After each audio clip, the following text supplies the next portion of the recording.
Hello, everyone, and welcome to the SuperShow podcast. That's what this would have sounded like if I actually sounded like a dog, which I don't.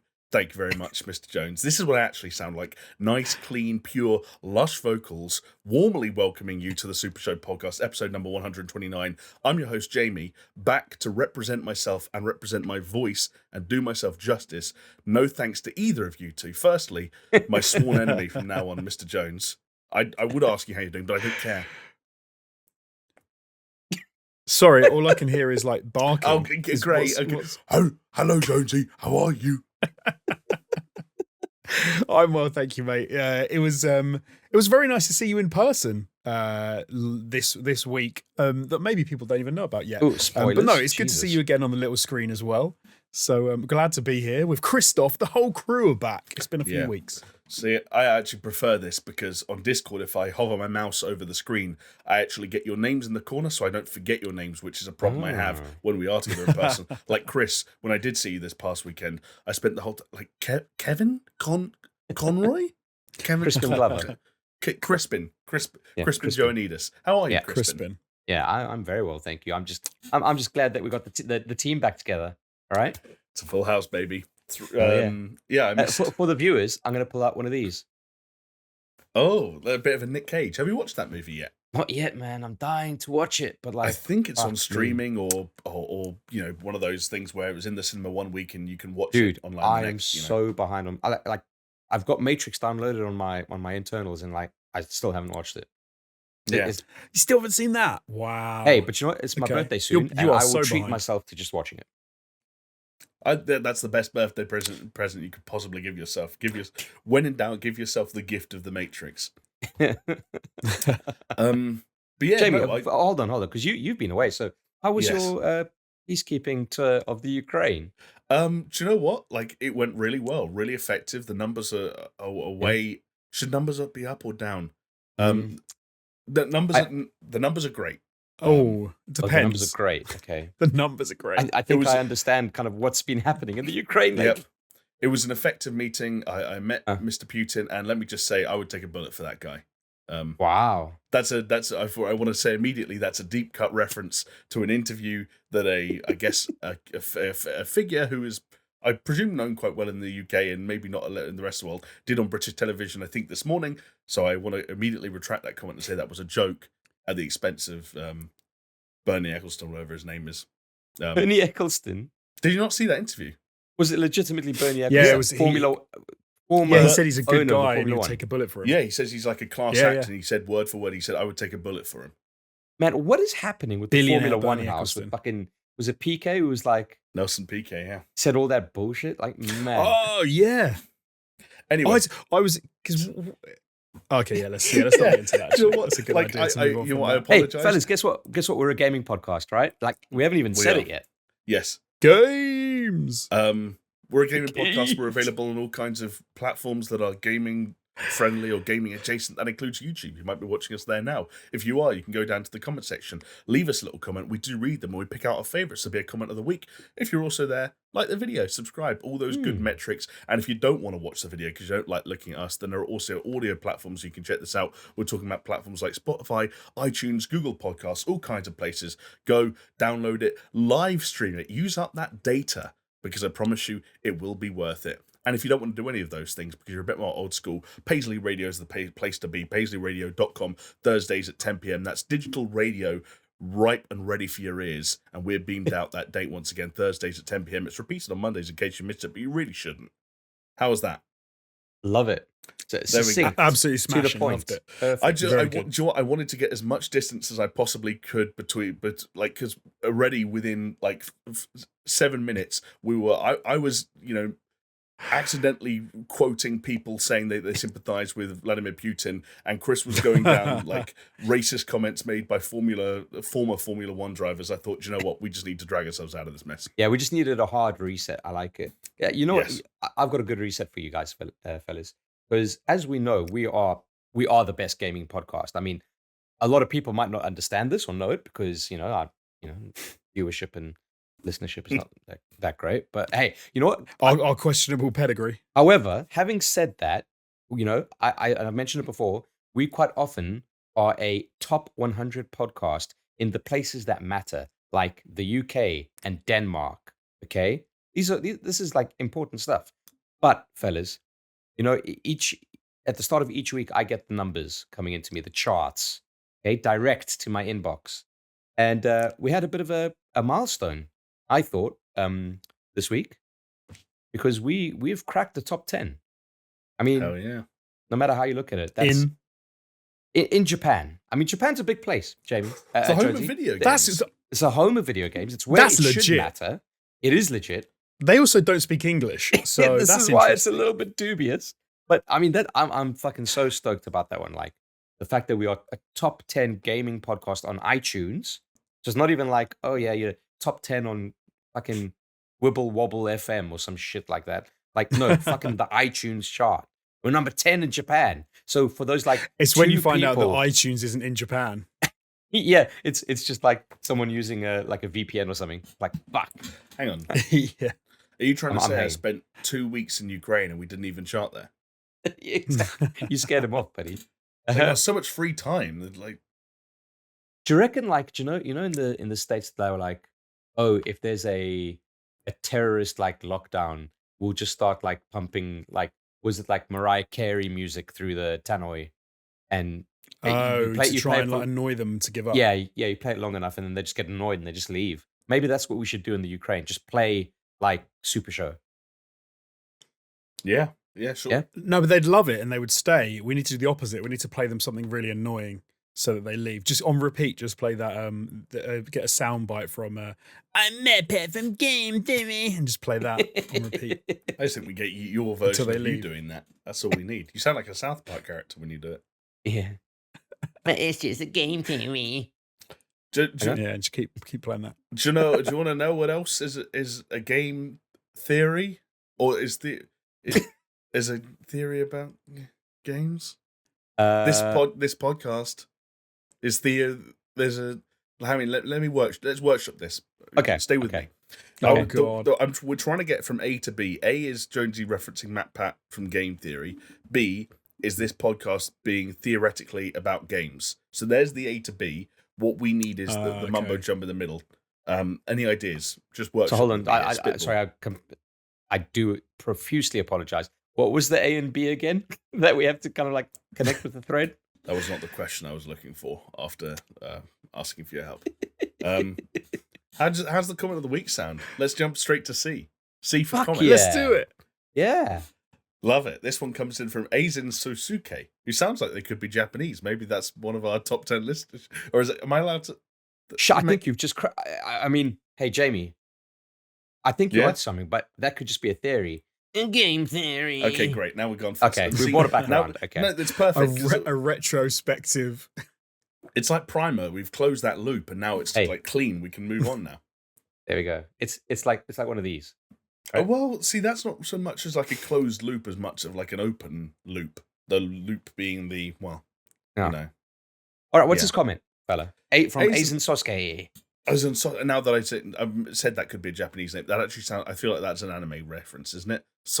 I feel like I've heard the word sausage. I'll tell you what, sausage. Sosuke. I don't know. It sounds like an anime thing. Sasuke? Eisen Sosuke. What is going on? I'm searching it. It's from Bleach. Of course it is. See, I know. If it's not from Naruto, Dragon Ball, or One Piece, it's from Bleach. I know. Or JoJo's fucking weirdo adventure, whatever it's called. That's what it's called.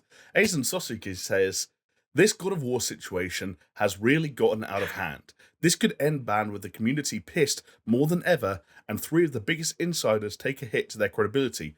Things are about to get very interesting next week. Chris, I just want to double check. You grabbed this comment for us. Was it on last week's video? Yes, this was posted at the time of recording 4 days ago. Okay. In that case, Eisen Sosuke is 100% correct. Things did get very interesting said next week. You know what? Eisen Sosuke is the snitch of the YouTube comment world, because fucking hell, did he nail this one? He did. I mean, should we start with where you guys kind of left off last week? Because I did listen to the podcast, and I think you had sort of a late-breaking entry as the snitch put out a very cryptic GIF that appeared to point towards something God of War related happening. Well, at least it was being associated with the number 30, which a lot of people took to mean, and you guys even surmised as much during the podcast, that it was a reference to today, in fact, Thursday, the 30th of June, because that would be a logical date for maybe a state of play, maybe a blog post, anything God of War related, maybe a release date. He put out a second GIF that implied that pre-orders could be opening. And mate, can I just interject there for just 1 second? Yeah. Thank God that news came through, because otherwise we would have had like a 40-minute podcast. The news was so dry last week. It's fucking ridiculous. Yeah, you guys got shafted. It was super dry. Can I super dry? It's super dry on the Super Show podcast. Can I give a quick shout out, okay? Because in our Discord, just want to give a shout out to Aim Nestus, who says that we don't read his comments, but I want to read this one out. And this is from the Discord, where he says, "Thanks for my new favorite podcast moment. Chris sounding serious and opening his heart about," and then quote, "do you guys ever think we're just a shit podcast?" End quote. And then Jonesy just deadpan, "Well, aren't all podcasts shit?" Saying it like it was so obvious. So thank you, Aim Nestus. And there you go. There's your shout out. Still believe that, Jonesy? Double comment of the week. To some degree, yeah, they are just people talking shit, aren't they? You just and that they're right when they're right, and when they're wrong, you wouldn't know because they're right when they're popular, and then when they're wrong, no one listens. So hey, say it with enough authority, and you're golden. So shit. Yeah. See, that is it. If you say something with confidence and then you're proven right through time, then you're golden. Absolutely. Even if you had no idea what you were talking about in the first place. Well, I was going to say, traditionally, we don't need to know what we're talking about or say anything with confidence or be right or wrong, because we just repeat whatever people like the Snitch and Jason Schreier say. But, Hold on. I predicted the fucking Blizzard acquisition. Come on. Okay, yes, we've made occasional shots in the dark. You also perfectly predicted how the PlayStation 5 controller would function with the PlayStation. See, this is the PlayStation secret. 4 controller would function with the PlayStation 5. No. In that instance, is exactly what Jamie said. Is I just regurgitated the actual information that was out at the time, and yet you two dinguses still decided to argue. No, about you it. didn't. I did. You went further. You went further, and you got it right. Wow. Okay. There you go. Hey, you know what? You're giving me a compliment, honestly. Jonesy, and I appreciate it, and I love you, man. Take the compliment. Take it. Take the compliment. Jeez. Yeah. Back on track, Jamie. How are you enjoying hosting this week? Can you tell I'm loving it? Oh, can you tell I should say I want to start drinking it, so I'm just going to say I was given this as a lovely gift. Shit! When you guys came to my house. Oh, and I haven't opened it yet. I saved it for the pod. This is some Mountain Dew Flamin' Hot. So Mountain Dew. We've already put a pin in God of War for one sidetrack. Let's do another. I want to get Jonesy's hot take verdict. I just wanted to start drinking it. So can I just say one thing? The S of the Super Show is like a meandering river, which is what we do on the show. Jonesy has taken a sip of the Mountain Dew. Second sip before the opinion is a good sign or a bad sign. Oh, he's doing the mouthwash thing. Oh, the mouthwash thing. It's nice. It's not hot. Oh, but hold on. Is it spicy? But your tolerance of heat, Jonesy, is like really fucking good. So, like, true. You know, try and think of it from like an average person's kind of point of view. I can barely taste the heat. So I'm going to say that there's not much heat to it. It's got a nice little. Maybe I could have, couldn't I? I wouldn't be able to taste anything. No, it's nice. It's a nice flavour, but I can't taste any heat. So more heat needed. Mountain Dew. More heat needed. Wow. Okay. Does it taste like a shit Mountain Dew, or does it just taste like a nice Mountain Dew with a little bit of spice in it? Yeah, it tastes like a nice one with a little bit of spice. Okay. It's refreshing. See, don't take this the wrong way, Jonesy, but when I hear you say it needs a little bit more spice, my brain immediately goes, it's probably got the perfect amount of spice. And I'll leave it at that. Also, because I no part of my brain wants a drink to be spicy. Like that doesn't register. I'm not one of these put like Tabasco in my Bloody Mary guys. I don't want it. Oh, bro, what's it called? Fireball. A fireball. Yeah, the cinnamon liqueur. It's quality. Oh, right. It's so nice. I'm not a big fan of like cinnamon flavored things and that kind of. You get those other sweets, those hard candies that are red and like meant to be spicy, and they use cinnamon for the heat. I'm not I don't wade in those waters. Fair enough. Yeah. Not a big spice guy. Pretty low tolerance. So Jamie, God of War, talk to me. God of War. So yeah, basically, it felt like where we had left things off last week. Maybe this is me being presumptuous, but the natural order of things seemed to be pretty much laid out, right? The snitch, who had not missed up to this point, had made a somewhat cryptic suggestion, but most people had interpreted it the same way. People like Tom Henderson piggybacked on top of what the snitch was saying, adding more clues as to what he felt was coming, referencing a potential collector's edition as a part of the pre-orders opening up. Tom Henderson was also the one that I believe clarified earlier on that, hey, this isn't a state of play and might not even be a gameplay trailer in a traditional sense. And the other thing is, I'll say, is this all lined up with what Jason Schreier was saying way before all of this, which is that, hey, this game's probably coming out in November and we'll probably hear about it by the end of the month. And just when everything looked set to be completely fine and we'd come onto this podcast to talk about God of War's release date, it started to look like things might not happen the way that we thought they would. And leading the charge on that potential change in direction was our old pal Cory Barlog, who I think is he's the creative director at Sony Santa Monica, but obviously not directing Ragnarok specifically. He's been back on Twitter for a couple of weeks now. Lots of cryptic shit, lots of shit involving dots, and I don't really know what he's doing, but he started saying stuff like, he put out a tweet. What was the tweet yesterday? Like, oh, I'm really sorry. Like, if I could tell you everything that I know that I would, but it doesn't work that way. He was saying basically like it's on Sony, it's not on Sony Santa Monica. So, and he said if he could find out about it and then he could tell us, he would. But officially we don't know anything, right? Because everything we're saying here is all leaked and rumored anyway. No matter who it's from, if it's from Schreier, if it's from the snitch, no one has said this is when you're getting a state of play. This is when we're revealing anything, and this is when it's coming out. Yeah. This is all conjecture at this point. Jonesy, we should remember that because this is the fuel that keeps the SuperShow engine running. It's confirmed rumors, buddy. No, but this is the thing. People take it now. They're taking it as like, oh, we were going to hear on the 30th. But so you don't know that. It's just rumors that have said that. Like, that's literally all we've got is pure rumors at this point. I might challenge you on that.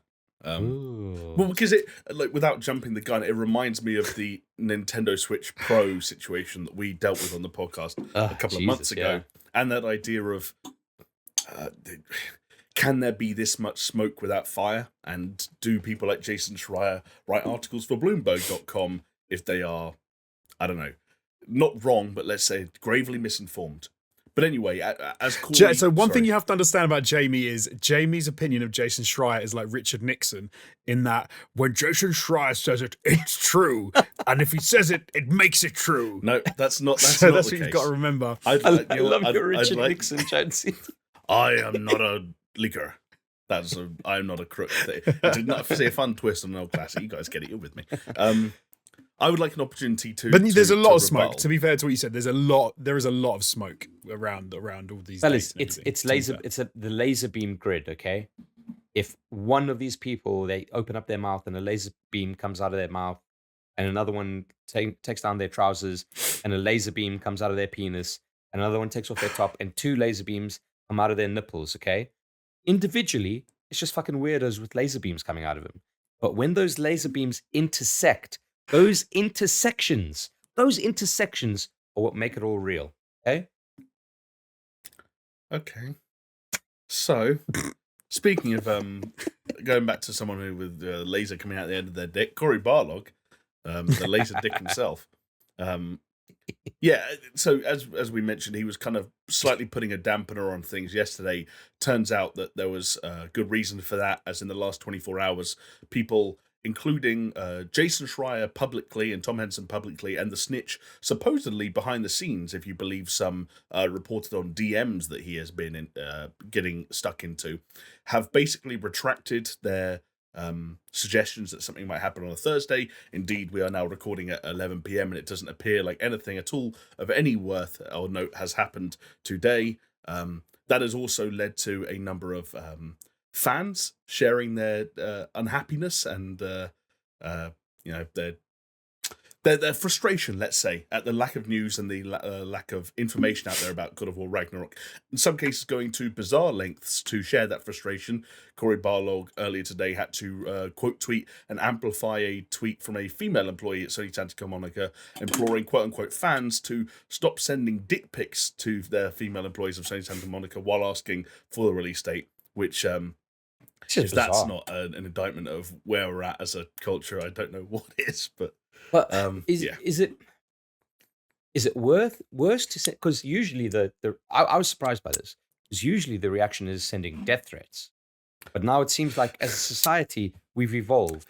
We've moved on to not threatening death, but just sending dick pics. Like, which one's worse? Like, okay, they're both bad, but like, are we going forwards or are we going backwards here, fellas? Jonesy's right. It's death threats are worse. But I think what this is because like death threats are a way to kind of like close a relationship, and they're a big like middle finger to say like, hey, like fuck you and whatever is going on in those people's heads.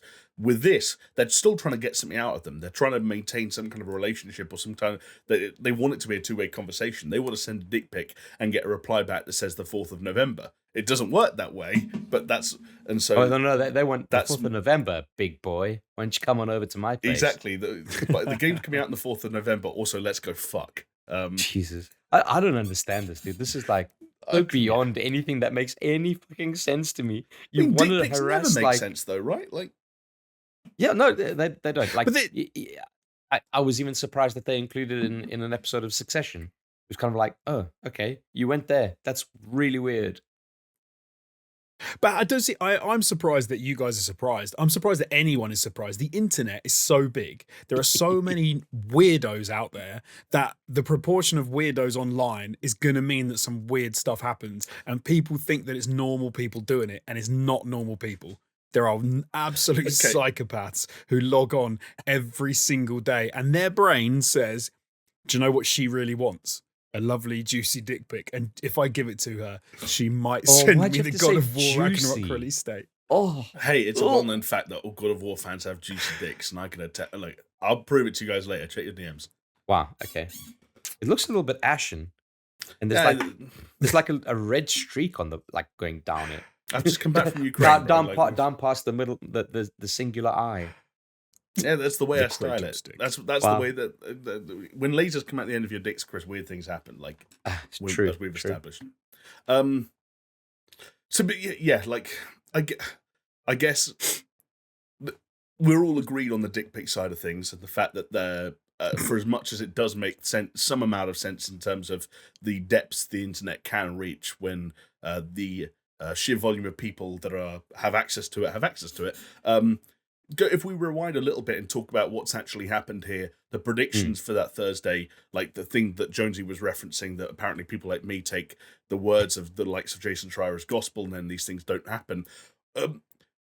How do we unpack what's actually gone on here? Because, well, I don't want to start because I feel like Jonesy's going to take the piss out of me, but. Is this another Nintendo Switch Pro no smoke without fire situation where Sony just changed their plans, or do you think there's a bigger movement going on here? Was this like a trick to try and catch out the snitch who has now missed for the first time in a very wild and wildly accurate career thus far of leaking? I still think that there are problems behind the scenes at Sony Santa Monica, and that there are issues with God of War Ragnarok. Because we've just said that often in the computer games industry, there's no smoke without fire. There has been a lot of smoke with the development issues, I would say, around God of War Ragnarok. There have been warning signs. If you don't want to call it smoke, we'll say warning signs. So I'm not surprised that maybe they've had to bump something else, which is the release date reveal. Like, that's not surprising. The game's been bumped. They've had issues. So they've bumped it for a few weeks, and they were intending to get it released. And coming from what Cory Barlog has been saying around it's not up to him and, suggesting it's Sony that have been pushing it, it could be something quite boring as well, that they've just decided to push an announcement for a few weeks, or maybe just to the end of July, or it could be that they decided to move the release date, therefore they had to redo video because the release date now isn't going to be whatever date in November they thought it was going to be. Yeah. It could be something as boring as that, and they've got to redo a video where they change a number. Worth noting that Cory Barlog has doubled down and said that it is coming out in 2022. Yes, yes. So take that. I still think it's coming out 2023. Of course you do. Well, we'll play it in 2022, and you can play it in 2023. It'll all be fine. I reckon, fellas, and tell me what you think about this, okay? It makes a lot more sense when you're discussing a company like Nintendo, because we know Nintendo, the way they kind of view the world is very Nintendo way of viewing it, and Sony does seem to be a little bit more mainstream than that. But we've got to remember that, like, Sony is still predominantly a Japanese company. Culturally, Japanese people are or Japanese culture is very kind of like respectful, very like, I kind of get the feeling that, and by all means, tell me I'm wrong, and there's no way for us to actually know. It's pure speculation on my part. But remember, so was my speculation. Mate, we are number 10 in Japan on podcasts and video games. We got to on know iTunes. this shit, man. They can tell us. They can tell us themselves. Head on over to the YouTube, drop a comment, tell us if Chris is right. What do you think of this, okay? Like, obviously, the snitch when he started like he was an unknown. Eventually, started gaining traction, and now all of a sudden, he's become this like go-to source for people who want to be like in the know. Okay, he's had a fantastically accurate track record, which has been absolutely ridiculous. Do you think that like maybe the biggest release that Sony are going to have this year, they kind of looked at the snitch kind of revealing stuff, and some high up in Japan is like really fucking furious with this, and he's like, change the plan. I can't see that happening. Yeah, I don't. I personally don't think that's the case. As the person who predicted that Xbox would buy Blizzard, I tend to disagree with you guys. I think there's maybe more merit to that than on the surface it may seem. The only reason I think I disagree with it, and this taps into what Jones was taking the piss out of me for earlier, which is that I do take a lot of these things that people like Jason Schreier or the Snitch, despite the fact that the latter is an anonymous Twitter user, at more or less face value. One of the other things that kind of came about as a result of this weird God of War Ragnarok situation was that Kotaku were DMing the Snitch on Twitter and then wrote a report to suggest that he was backing off from his suggestion that something would happen on Thursday. And in that report, Kotaku said that the Snitch had implied or alluded to the fact that his source for all of this God of War Ragnarok stuff was the same as Bloomberg's or the same as Jason Schreier's. Jason Schreier read that in the Kotaku article, was like, that's nonsense, that's a direct quote, and in fact was apparently so pissed off by the suggestion that he actually fired some shots at the Snitch, adding fuel to the fire that one of the current rumours about the Snitch is that he is someone, be it a YouTube employee or otherwise, who has access to the YouTube backend and is watching unlisted or privated videos for information, which would also, again, another reason why maybe this is the first time he's missed, because the first time he can't, that's a whole nother rabbit hole.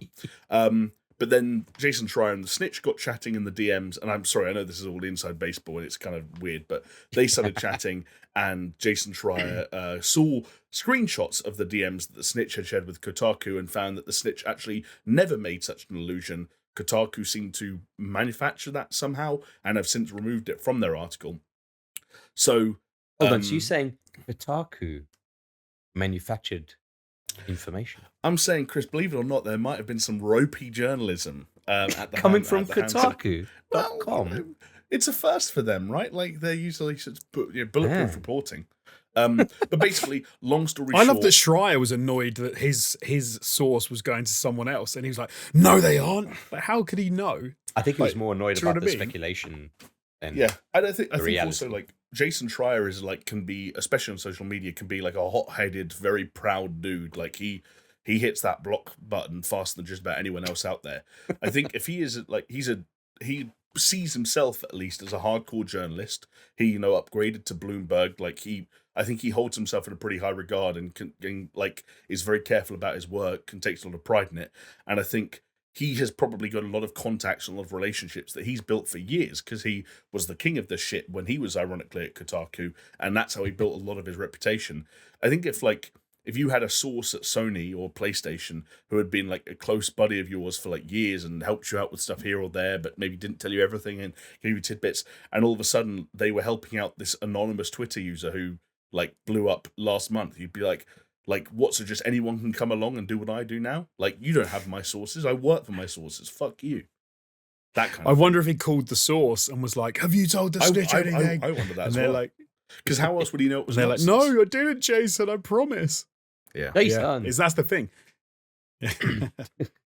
Yeah, and so the reason I don't think it's like a Sony mandated thing of like, let's like get back at the leakers is because I genuinely believe, and again, call me a cuck or a simp, like fair enough, but I genuinely believe that Schreier and the snitch had different sources for this. I think Tom Henderson and the snitch have the same source. Yeah, there's a lot of speculation, isn't there, that Tom Henderson is the snitch? Yes, which I personally But what would that? don't buy, but yeah. But so, what would stop? I think Chris's point was someone high up in PlayStation might have delayed it, like, and that could have had nothing to do with Cory Barlog and Jason Schreier and his source, who's high up in Sony Santa Monica, right? It could have been someone else at PlayStation who was effectively saying, "No, we're going to bump the announcement." So those two things could be true at the same time. Yeah. It's potentially true that someone bumped the announcement because it leaked, and they were like, "We just don't like the idea that this information is out there in someone's hands," and so we're like foiling them, for want of a better way of putting it. But I don't think it happens as a direct retaliation to the snitch. And I think if you take the snitch out of the game, then like stuff was happening like left, right, and center. Like you could have stopped the snitch at any point. Like the second the snitch leaked the entire state of play, you could have tried to find a way to. Well, it was more difficult because it was more structured. Because obviously, he then went straight to The Last of Us Part 1, which would have already been a part of the Summer Game Fest programming, and you can't really like bump that or like announce it early. But this is what I'm saying. If anyone has an axe to grind with the snitch, it's Sony. He's leaked the most damaging stuff has been like that the snitch has done has been damaging Sony. You know, and you say like, yeah, maybe they could have done something, but this could potentially be them doing something. It's kind of saying like, okay, well, fuck it, you know, you were ahead of it, and no one really kind of like paid that much attention when you leaked the whole state of play. You know, but then you know, you've caught our attention now, and then like you give them benefit of the doubt. It happens again, and they say, well, fuck it, the next time it's not going to happen. But imagine what that does to the hundreds of people working across God of War Ragnarok in some capacity around the world, whether they're working on the game itself or they're in marketing and promotional PR and comms. Like, you know that your release date's going to be revealed on a Thursday. You know that your collector's edition is going to be revealed. You know that people are going to start like buying the 1-to-1 replica of Mjolnir. You know that like pre-orders are going to start and fans are going to start like pushing that buy button. Yeah. And you get an email being like, yeah, you know all the work you did for Thursday? We're pushing it because one of the executives or someone on the board of directors has an axe to grind about an anonymous Twitter user. Yeah, no, You'd but you've got to. Yeah, what? Yeah, sorry, what would you be?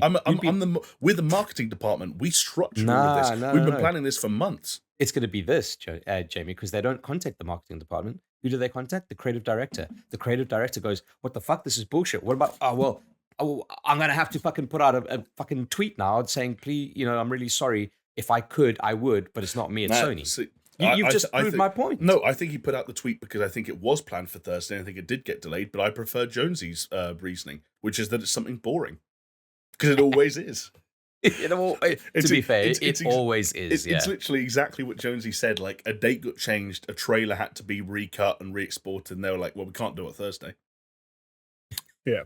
Well, because the one of the leaks was that they were going to have a state of play. It was going to get announced late, but then they had basically cut the state of play, and the Ragnarok stuff was going to come out on the PlayStation blog, which people were annoyed about anyway, because they were like, well, I don't want it to come on the PlayStation blog. I want to see game footage and I want to see all of this. Yeah. So I wonder if some of the credibility behind what actually happened was, it was originally intended for a state of play. It got changed to a blog post because they had an issue with the media or whatever they had for the state of play. And then because of the reaction to the blog, it was going to be a blog post. They then decided, no, we are going to do a state of play, but now we're going to have to wait until we're ready to go. So it could be something even as boring as that. Like, even worse, do you know how badly we're going to get? I mean, it's not going to happen, but imagine we've recording this on a Thursday night.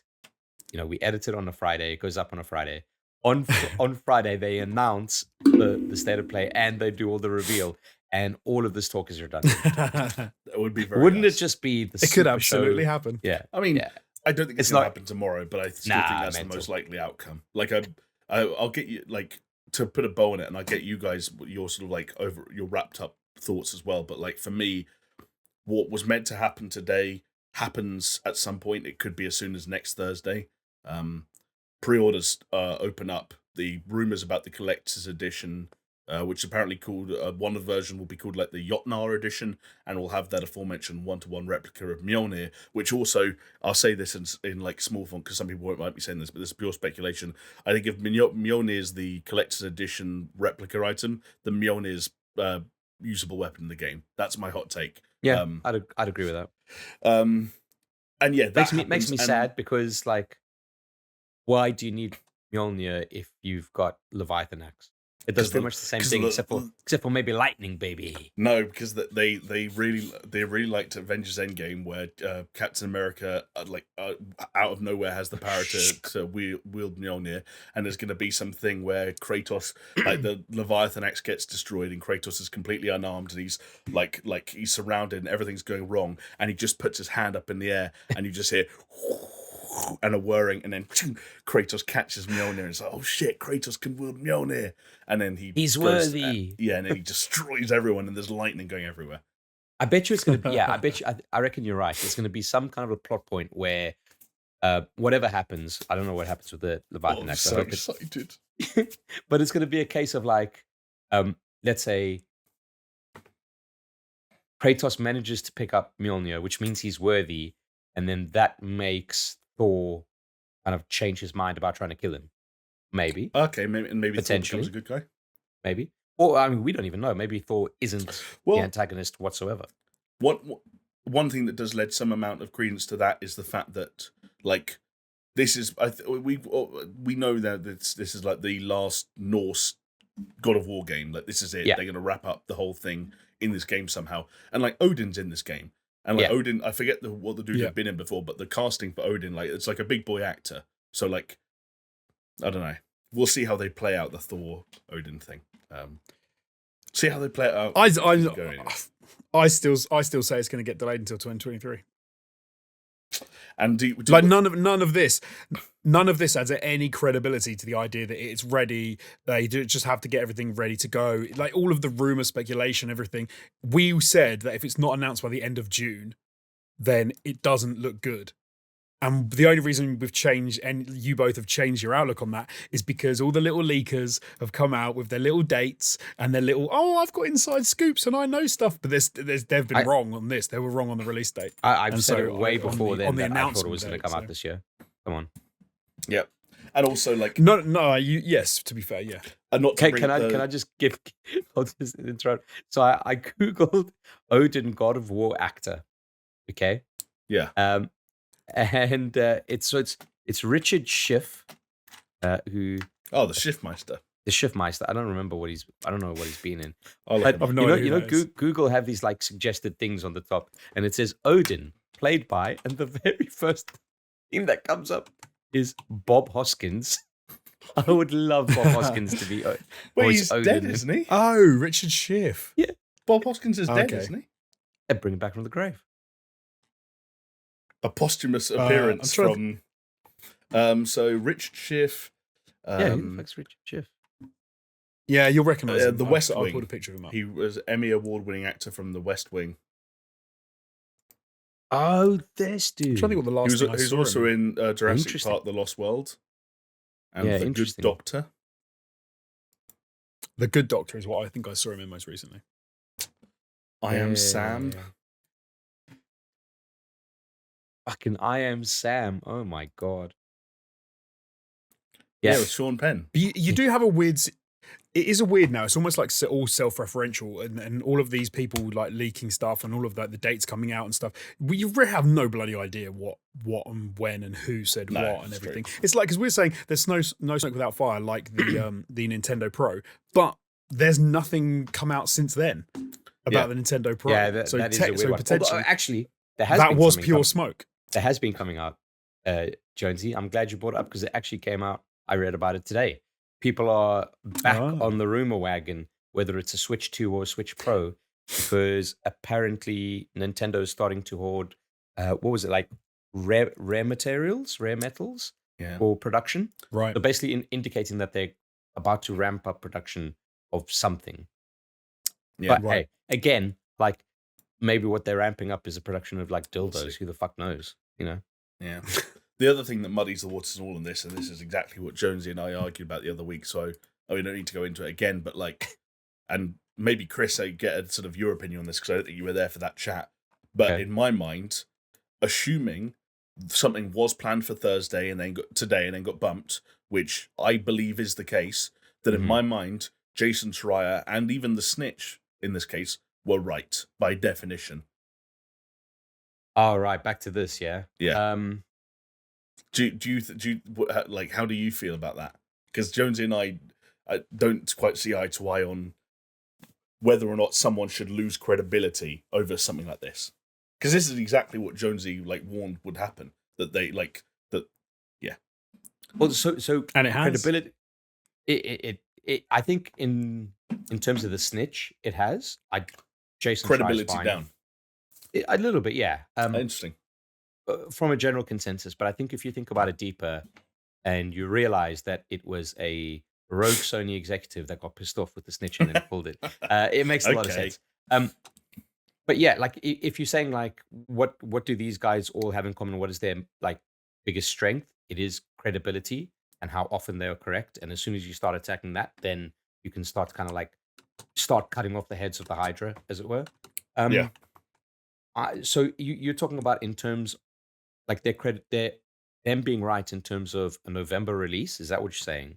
No. We're saying like, like if the snitch was right at the time he was reported, like wrote that tweet. Right. Okay. It didn't happen. Does he lose credibility, and was he technically wrong? Okay. Well, I think they're two separate things. Because he could have been right, because the tricky thing is it can always be reactive once someone shows their hand of cards, right? So the snitch showed his hand. He's like, it's, I think it's coming out. Well, people interpreted it as that. It's still kind of open, but it's him putting his cards on the table, and it's someone else kind of like reacting to what he's just done. So how can you ever like? It's like fucking clutching at straws then, because how can you ever? It's shifting sand, is what I'm trying to say. It's always changing, because people are reacting to everything, because that's just the way things work here. It's not like, let's say, in the early 90s where shit's set in stone and it takes so long for people to find out communication and to be reactive. Now, reactivity is fucking instantaneous. So guess what? The snitch reveals it. A Japanese intern from the mailroom runs up the building, 50 flights of stairs at Sony HQ, goes to the president and says, "Have you seen this fucking tweet from the snitch?" And he goes, and then the Sony exec says, "That motherfucker, get Corey Barlog on the phone." Yeah, that's okay. It's a tale as old as time. Okay, but does this damage the snitch's credibility? Yes, I think it does. The two don't need they don't need to be pulled in together. They can be exclusive. Yeah, agree to disagree from me. Oh, Jonesy's giving me a hard. You have to back up those faces you've been building. I was going to say, so if we're assuming that the snitch, like we say, the theory at the moment is that he's someone who's got access to videos on YouTube. So you're saying that he's watched a video on YouTube. So if you follow that logic, he's watched a video on YouTube that had a date in it, and he's then tweeted about it. That was obviously correct insofar as whoever made the video thought that was the date that it was coming out. Stuff's happened behind the scenes, which means that's now incorrect. Therefore, the tweet the snitch put out was wrong because the announcement didn't happen, and the information that he used he was relying too heavily on that information. Yeah, sure. He shouldn't have we're all so agreeing gung-ho on that said point. it. Yeah. Right. Jason Schreier, the only difference with him is his sources are the ones who give him credibility, because you're saying that his sources are so high up the food chain that when they tell him something, that is true. That is cast in stone. And then he tells you that, and then when it comes to pass, he's fine. If the person who told him it's been shown now is wrong, for whatever reason we're making up, like the Sony exec changed the date, or they had issues with whatever. So it's now shown that it's basically shown not that Jason Schreier's credibility insofar as his ability to report what he's been told is true. It kind of says that the people that he relies on for his information aren't as set in stone as we've come to believe. So I think it still damages his credibility insofar as true. The next time he says something, you know that it might not necessarily come to pass. Yeah, but you can call that like that's every single leak on planet Earth. But remember what we said last time? I think That's the every reason you piece and of I disagree, journalism on Jamie. Earth, really. No, because like again, That's- Jason Schreier's source could have been Corey Barlog, and Corey Barlog might not have known until 24 hours ago. Like we just don't know when these things changed and who made the call. Like if Chris's theory about the crazy So exec is he's right, not- then you could have the most senior source inside the entire studio, and Jason Schreier's report would have been wrong. Absolutely true. What I'm saying is then someone who had the exec as their source would have more credibility. No, but they could have in the future potentially. You could have someone comes out who has that person's their source. But in the current landscape, in the future, that doesn't exist. No, it's a hypothetical. But then that person could have more credibility than a Jason Schreier or the Snitch or whatever, or wherever their sources are, because they're even further up the food chain when it comes to where they're getting the information from. I think the reason we disagreed before was because your opinion was they were right at the time they were told, even if the thing doesn't come to pass, that still technically means they're right and they shouldn't lose any credibility. Yes. But the only thing you've got with leaks, the only thing I think you've got with leaks is does what you've said come to pass?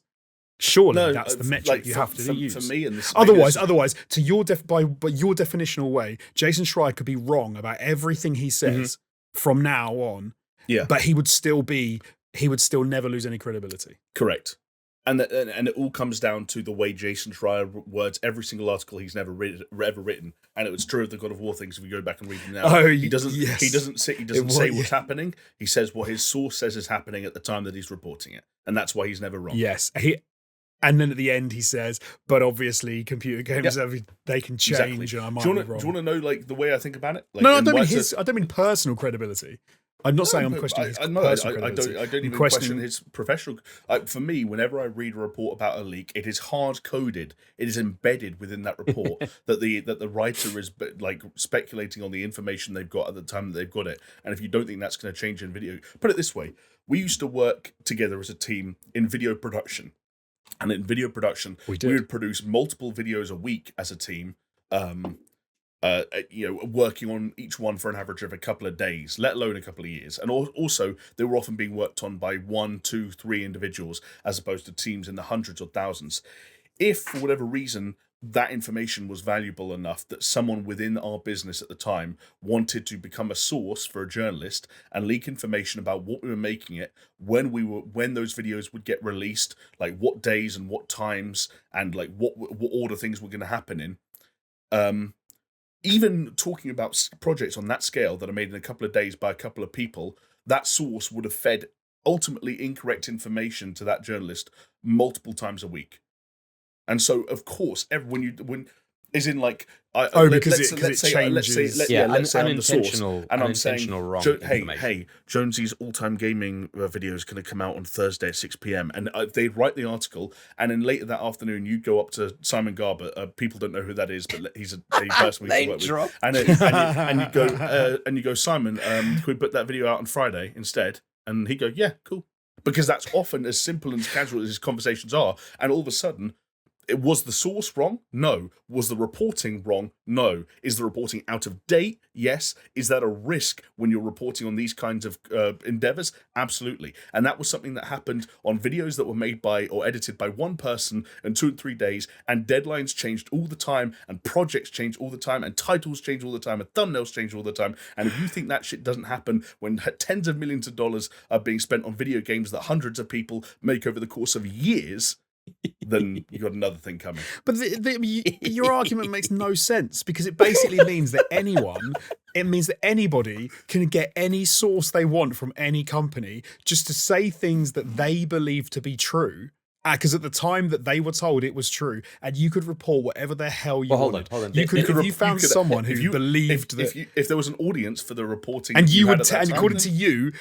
And according to you, they would be completely credible. They would be accurate. It's like I think there's a difference, though, Jonesy. Yeah. I think there's a difference with Jason Schreier in that he has a long-standing track record and is well established. Track record, yes. By saying like, anyone can go and get these sources, like, yeah, potentially they could. No one's going to listen to them. But once you have an individual who has built up this cachet of knowledge, then so he has incredibly high. But so he has incredibly high credibility. So let's say he's like an Uber driver. He's batting a 5-star, right? Jason Schreier. He's incredible. Okay. He's incredible. The Snitch doesn't have as much credibility because he's not been around for as long, but he's got a very short term, he's got a good track record in the short term. So I absolutely agree with you that I think it was you, Chris, who said the Snitch should take more of a hit on credibility in this instance because Jason Schreier's track record is so much longer and so much better. Yeah, totally. But I think what Jamie and I disagreed about the other day was I said, if God of War Ragnarok is delayed to 2023, should you take what he says in future? And I was specifically talking around leaks. Obviously, I'm not talking about his reporting when it comes to other areas. Then his credibility should take a bit of a knock. And Jamie said, no, it shouldn't, because what he said was right at the time, which it shouldn't take as much of a knock as someone who comes out and says, like the Snitch who says it and it gets it wrong because he's got the track record.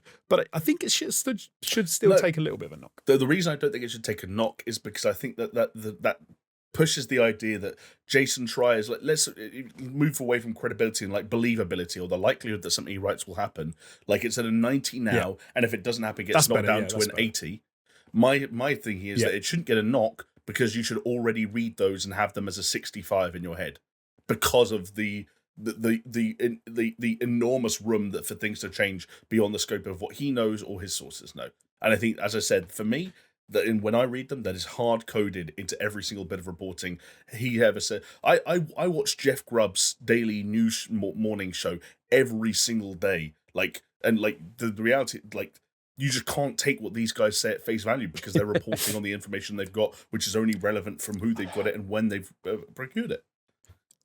I suppose the only reason I think there's a difference between like news and leaks is because when you're leaking, you're saying, I can't tell you who told me this by definition. Yes. Because you're like, you can then say whatever you want. So that's where the sort of the believability comes in. But again, we're talking about Jason Schreier and Jeff Grubb. Like, we don't need to worry about people, quote unquote, saying whatever they want.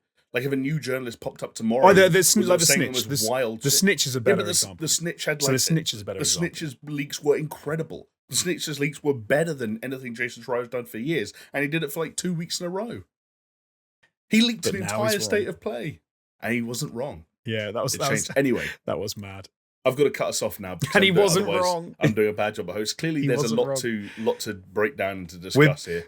We're post-truth. You heard it here first. We're post-truth. You can be wrong and right. If you want to, you can be wrong and right at the same time. But he wasn't wrong about the state of play, Jonesy. That's what Jamie's saying. No. The Snitch was wrong about the 30th. He wasn't. Jamie said he wasn't wrong. He was not wrong, even though he was. We're post-truth. Do you want to know how even less he wrong is? It's Schrodinger's leak. It's Schrodinger's leak. He's right and wrong at the same time. I'm really trying to move on, but I actually have a thing I want to say. It's really annoying. But welcome to hosting. Oh, sorry. Go on. I'll shut up and you can say it. No, I'll shut up and you can say it. No, it's fine. It doesn't matter. Do you know what? What I'm going to say is that this clearly is a conversation that has a lot of nuance to it, and there's a lot of directions this can go further. And so, if you'd like to join in the conversation, then I implore you to do so in the comment section down below if you're watching on YouTube, or join us, Jonesy and I, and maybe Chris as well, in the place that we'll no doubt find time to continue this conversation, which is on Discord. And if you wanted to find a way to join us on said Discord and get involved in the conversation, then you'll actually find it is a reward for one of the tiers that we offer you should you choose to support us on Patreon. And that link, if you want to go and check that out, is patreon.com/SuperShow. And there you'll find the various tiers that you can support us at. The Discord access is available at the $2 tier, for example, but we have a bunch of other tiers, $5, $10. And we give away various sets of rewards and goodies, including, behind the scenes videos and, Patreon exclusive podcasts and Patreon exclusive videos. And we are actually, I don't know if this is jumping the gun or if you want to talk about it more later, but we are working on a pretty hefty, pretty sizable piece of Patreon exclusive content that we filmed this past weekend. I think it will be one of the juicier pieces of content we've been able to deliver to the patrons who have been very patient with us thus far this year. So excited with that. Will that be a $5 goodie when that's that's a $5. So yeah, we'll talk about it a little bit later in when it gets time to the catch up. But yeah, it's a nice throwback. Yes. So yeah, something to look forward to. And while we're talking about the Patreon, I do just want to give a shout out to everyone that supports us over on there. Of course, there are some names on screen right now, but I also want to give a special shout out to Aaron Cameron, Athletic Gravy, Bill Caesar, Brimstone, Cole K, Ice Snort Rock Salt, Jesper Camdale Nielsen, Leo Merger, Mindful Pig, Mr. Anthropic, Nathan Pierce, Neil, Dugel's Dreamer Prosthetic Mustaches, Daniel, Pastors Guild, Scary Omen, and the Big Dogs, Brett Z, aka Shellshock, Doppler, Geometric Potter, Hacksaw Book Read, Manuel, Donut Canty Sangarero, and, of course, Peaswell. Thank you all very much. Do you know what that reminded me of? Manuel Guerrero saying that he's a Donut County stan. Apparently that dude's new game, Neon White, is actually really fucking rad. And I've been slagging it off every time I saw a trailer. Oh, that's the card game one? It's the speed-running FPS card game that's not a card game when there's the shooter where you don't see guns. Yeah. And apparently it's very good. Yeah.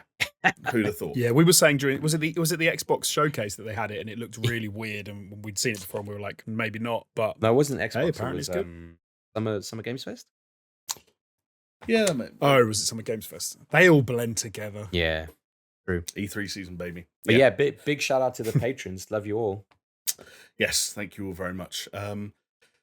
Let's do some catching up though, because obviously I haven't spoken to you guys about what you've been playing for weeks. So I'm excited to hear about the adventures or misadventures you've been taking in multimedia. Jonesy, I wonder if I might start with you because you've been playing one video game in particular that I do want to pick your brain on and see if we're going to vibe together on it.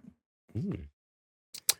Yeah, so people that don't know, if they're not in the U of K where we are right now, the PlayStation tier system came live this week. I am a proud owner of I have no idea what it's even called, the upper tier of the whatever it is. Is it extra, the middle one? It's the top one. What's the top one called? You're on the top one. Premium. Premium. So you've got like the PS1 games Premium and the free trials. Yeah, I thought, why not? Let's have a little dabble.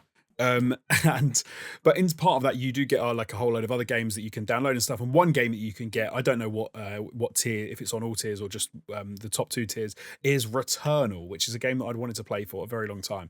But I wasn't really keen to drop the 60 odd quid that you still had to pay for it, even this long after it had come out. So I held off, had a blast. It was a very good game. Really enjoyed it. It's I think I'm not far enough into it yet to so it feels very, very repetitive at the moment. So it's obviously quite what's the word, like dungeony in this type of games where it changes every time you do a run through. So like everything moves around and the levels change and you've got they have the configuration of basically rooms that they can pop up in different configurations, but they're always the same rooms. I will say that. Well, in the area I'm in, I had this is so weird to be able to say, but having had a conversation recently with someone who worked on Returnal, the developers, or at least former developers, do in fact refer to it as procedural. Oh, okay. Yeah, fair enough then. So, no, but you see what I mean in that No, but Chris, you see what I mean in that the levels or the rooms you go through don't change. It's not like they're procedurally generated in that sense. Like the way in which they what they go one to the other might be procedural, but you'll come across the same room time and time again. Like the same ramps, the same doors are in the same place. The thing that's procedural is the connection configuration, rooms connecting are stacked the blocks together. Yeah, exactly. Yeah. Lego pieces. Exactly. Yeah. Yeah, sure. It's Lego pieces. I guess I'm only in like the first area so I keep seeing the same few things, and there's still more to explore. Like I haven't explored all of it. I've played it for a couple of hours. I've died like maybe 4 or 5 times.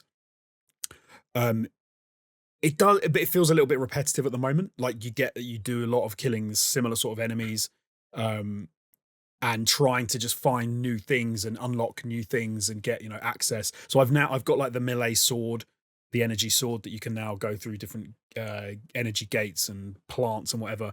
And I guess that is a permanent unlock that you get. I haven't died and like played the bit again.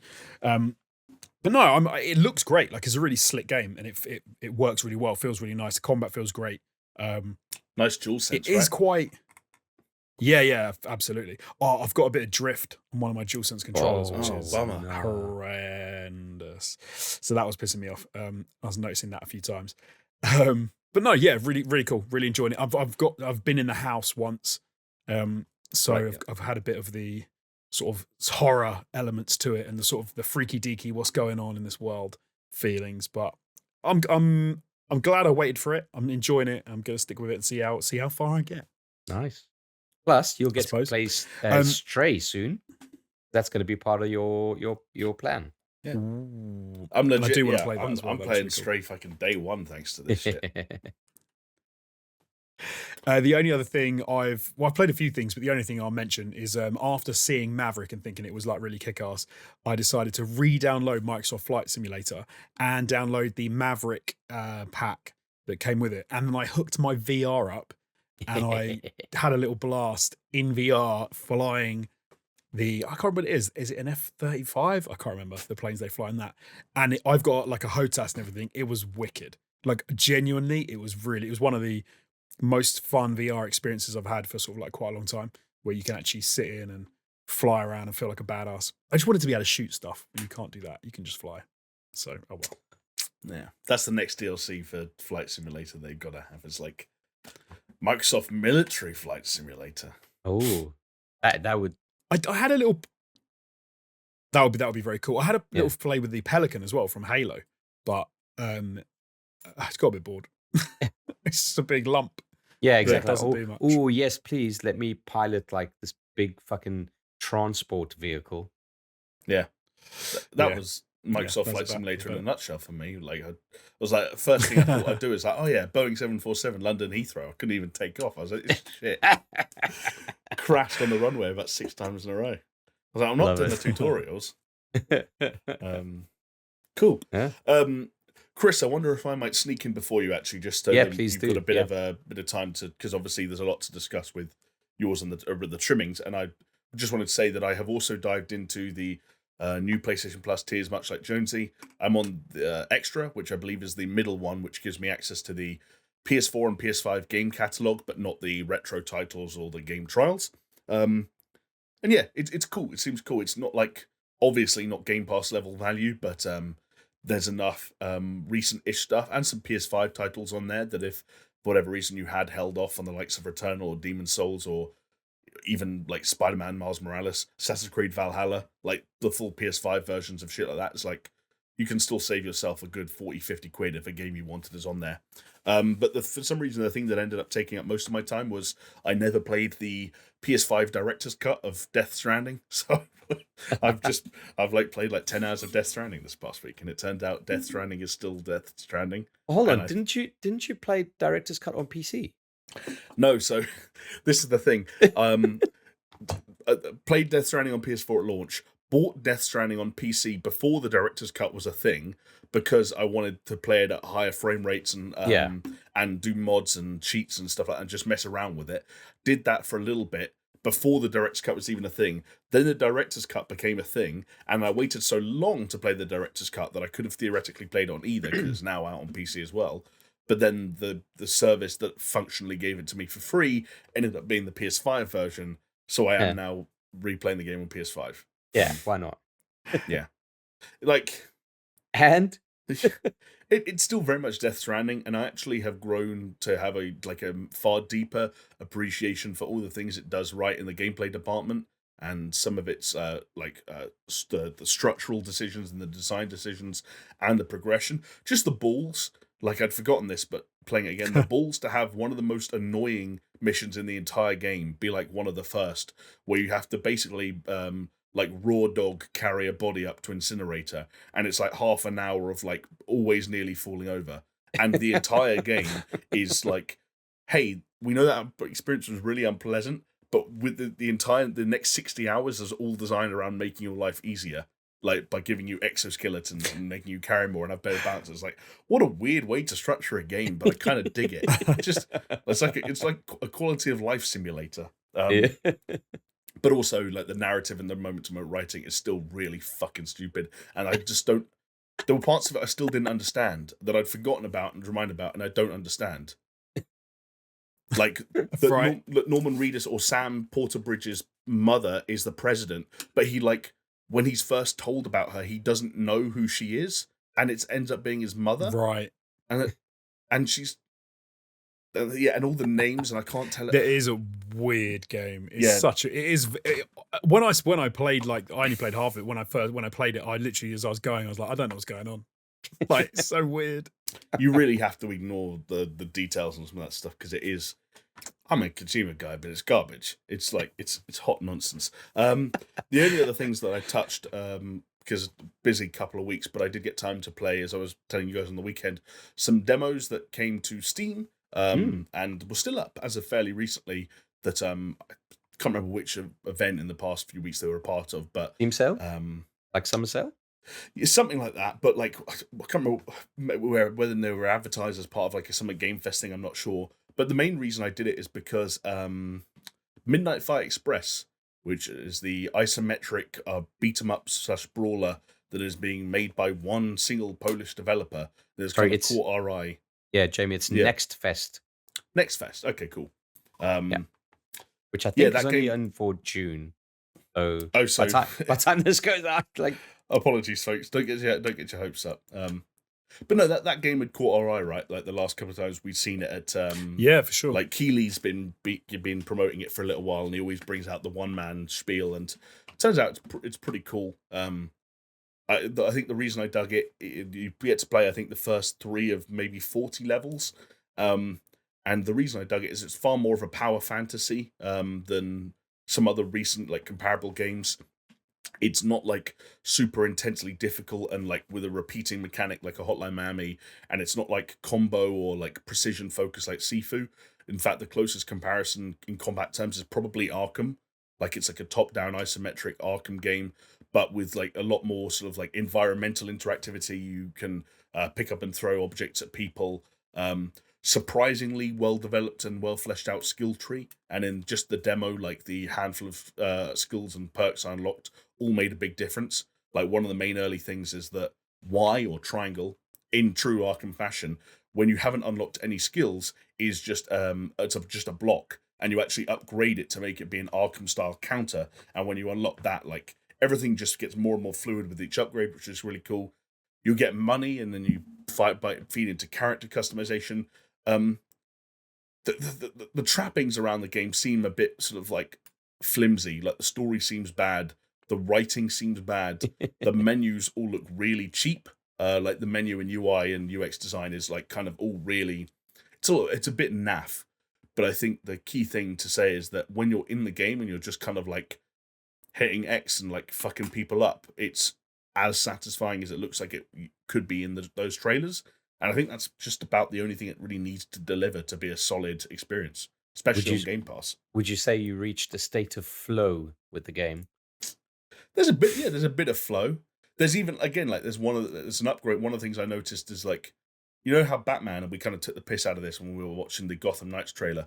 Batman has this thing where, like, if you flick the stick to someone who's further away from you and hit attack, he kind of does this really elongated, like, roll and flip, and then gets there and then does the punch. Yeah. This game doesn't do that for you, and so I was like aiming at someone who was just slightly out of reach, and I was throwing a punch, and like it just wasn't reaching. And I looked at the skill tree, and sure enough, there's a skill that makes him like Batman, so that if you aim at someone slightly further away, he kind of does an elongated movement to close the distance, and then does the move you intended. I'm like, they know what kind of game they're making, or rather, he knows what kind of game he's making, and it's not fancy in the ways that you'd expect a one-man game to not be fancy, but I think he's got the fundamentals just like tight enough that I think people will get what they're hoping for out of this.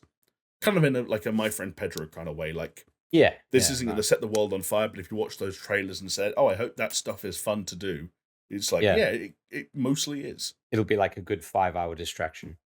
Yeah, exactly. I checked out a couple of other demos, but that was the main thing that I wanted to report back on. So I think over to you, Chris.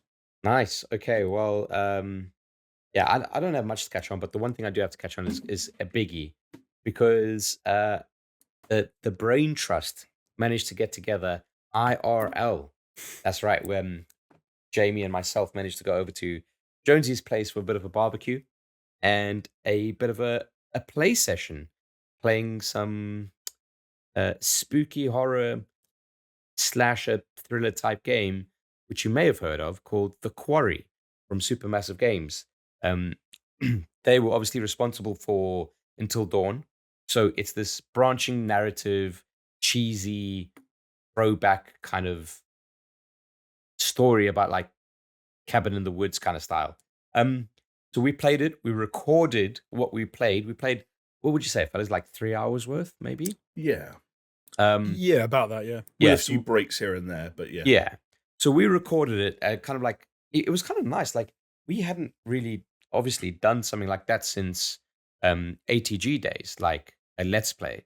And even in ATG days, like, you know, once we started streaming on ATG with ATG Plays or rather ATG Live, we kind of stopped doing let's plays. It was kind of nice to kind of get back into this saddle. I will say, I don't know about you fellas, but I felt very rusty in terms of it.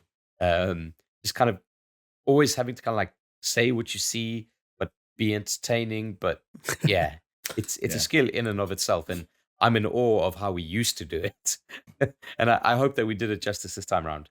But the idea is that that's all going to go on Patreon, as is, like full playthrough. I'll cut out where we, you know, took a break to go like shit in Jonesy's garden or whatever it is. But for the most part, you're going to be getting an unedited, uninterrupted stream of consciousness, as it were, for better and worse, because that means that some sections are going to be dull. Because I'll give you a hint about The Quarry.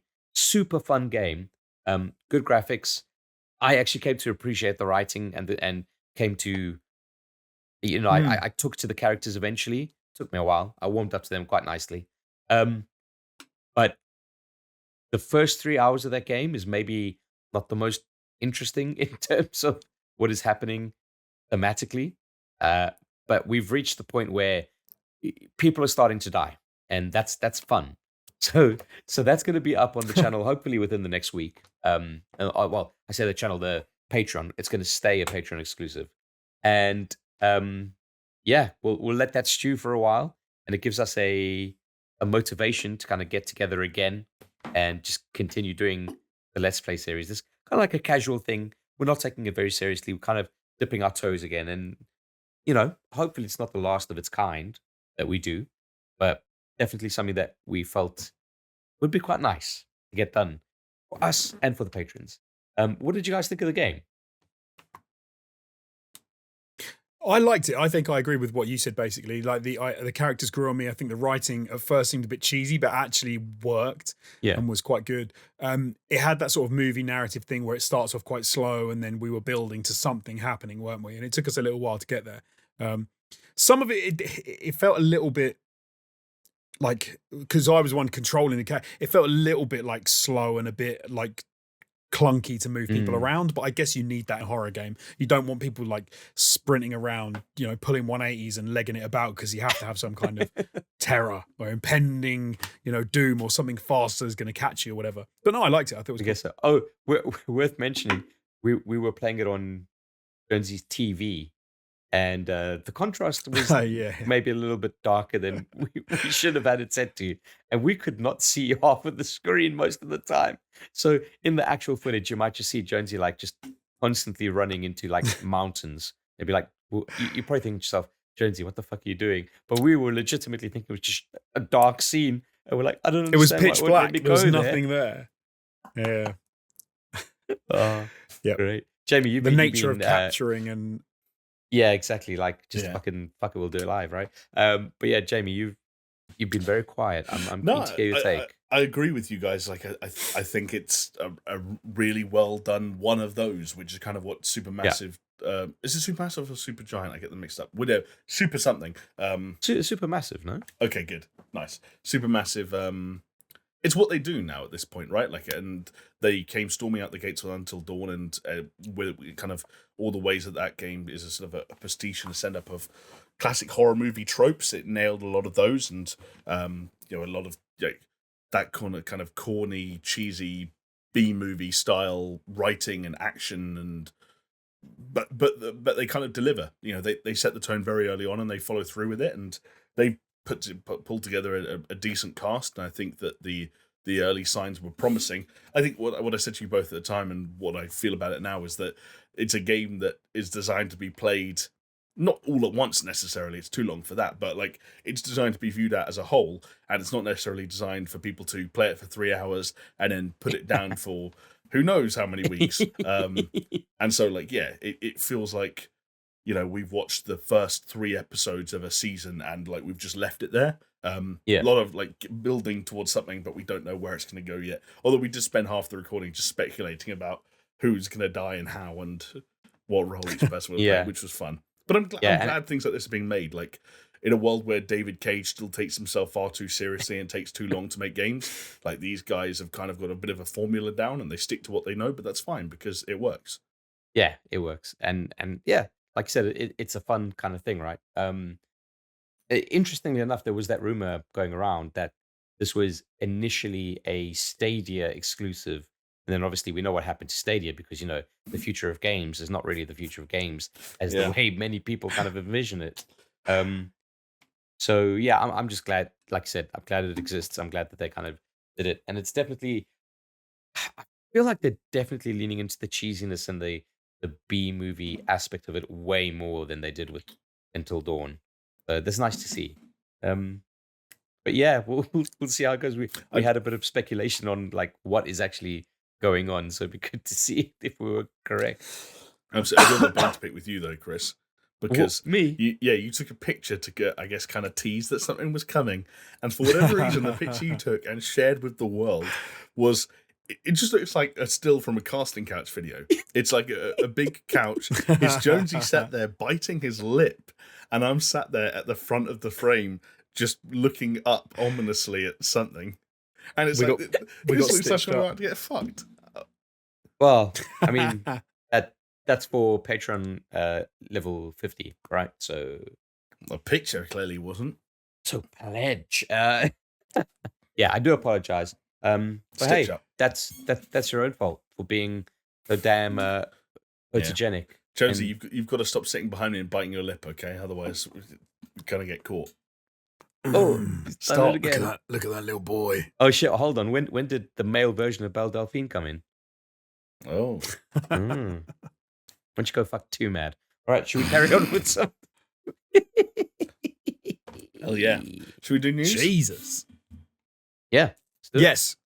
Well, clearly someone in the video game industry knew that I was returning to the podcast this week because they decided to make some things actually happen, even if some of them maybe weren't as interesting in practice as they were in theory. One such example was the latest, greatest Nintendo Direct that in fact was not just a Direct, it was a mini Direct. And in fact, not just a mini Direct, but a mini Direct focused on third-party titles. So when you're going into a Nintendo live stream with 2 caveats, you might want to lower your expectations, which I feel like a number of people did for this stream, and arguably for good reason, although there are some people who think this stream was an absolute banger, depending on what you are waiting to come to the Switch.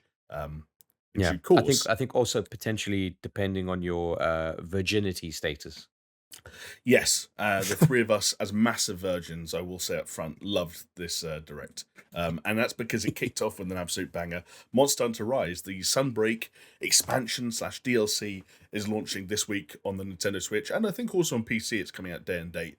So we got some new details on that. That, again, it's apparently a big deal for Monster Hunter fans. I was looking at some of the Steam numbers just before we started recording, and apparently even just the PC version of this expansion on Steam is doing really well, like 200k concurrence, which is higher than the original Monster Hunter Rise ever did. So, you know, people care.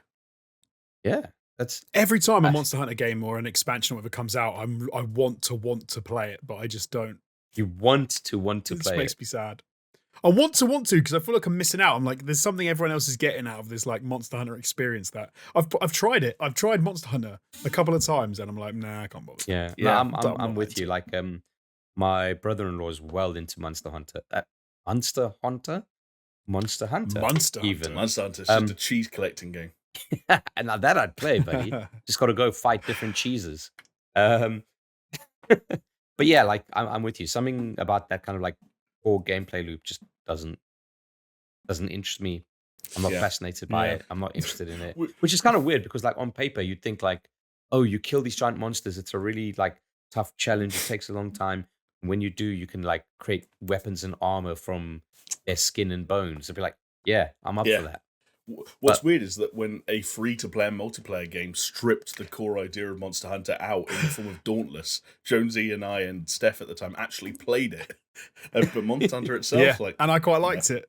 Yeah, it was like, oh, this is cool. Like, turns out spending half an hour killing one massive monster and using its scales to build a better sword is a fun loop. But I'm never going to play Monster Hunter.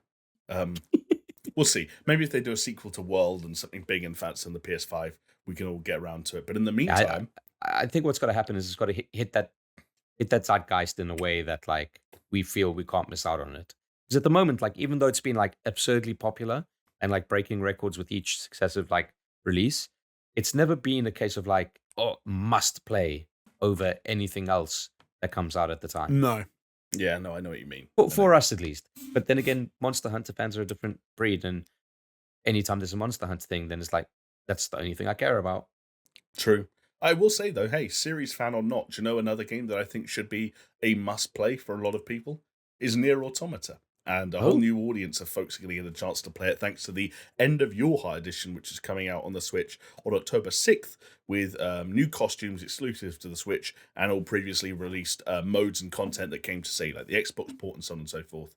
A wonderful game.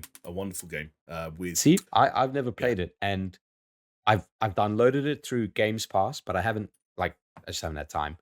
But I'd be interested in it on Switch, because that could work out like nicely as a console for me to consume this. Like, an hour in bed each night, kind of squirreling my way through it. It'd be good. I could see that. Yeah, I played it on PlayStation 4 and I liked it, but it's kind of I think it's showing its age a little bit and it looks a little bland and stuff. But I think on the Switch, I think that's not a bad shout to play on the Switch. Yeah, it's like it's if those sort of some of the textures and the kind of grey, dull blurriness of the PS4 version actually somehow kind of get like super sampled and look weirdly sharp, especially in the handheld mode of the Switch, that could be all right.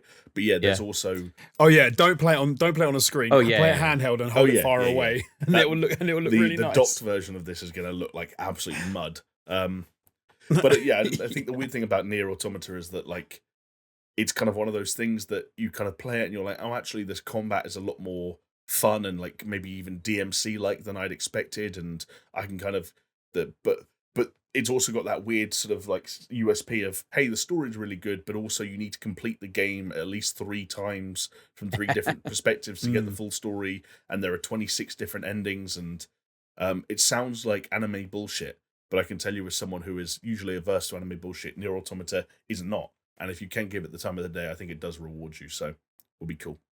Nice. Very nice.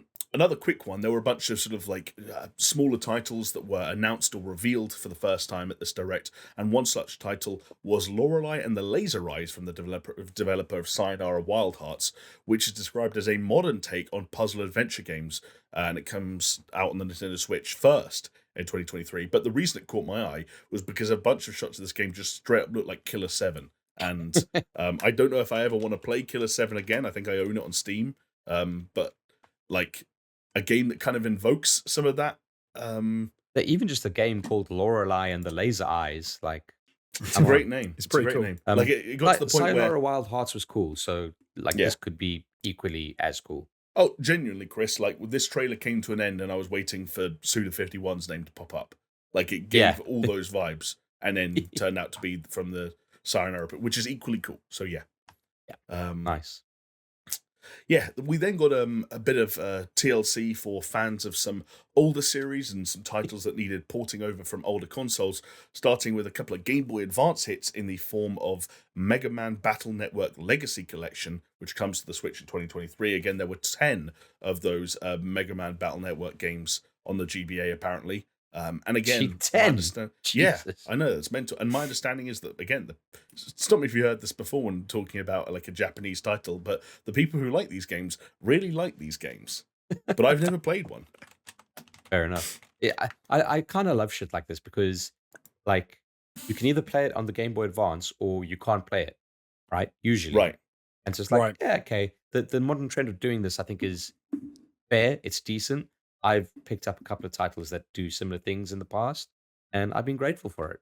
It's always good to kind of like update shit for use on modern consoles. Exactly. Clearly, Yeah. an idea shared by the good folks who thought that the PS1 classic Pac-Man World needed the same treatment, because Pac-Man World Re-Pac is coming out on August 26th. Jonesy, you're a famous admirer of the Gobbler Gobbler. Are you going to be repacking your way into this title on August 26th?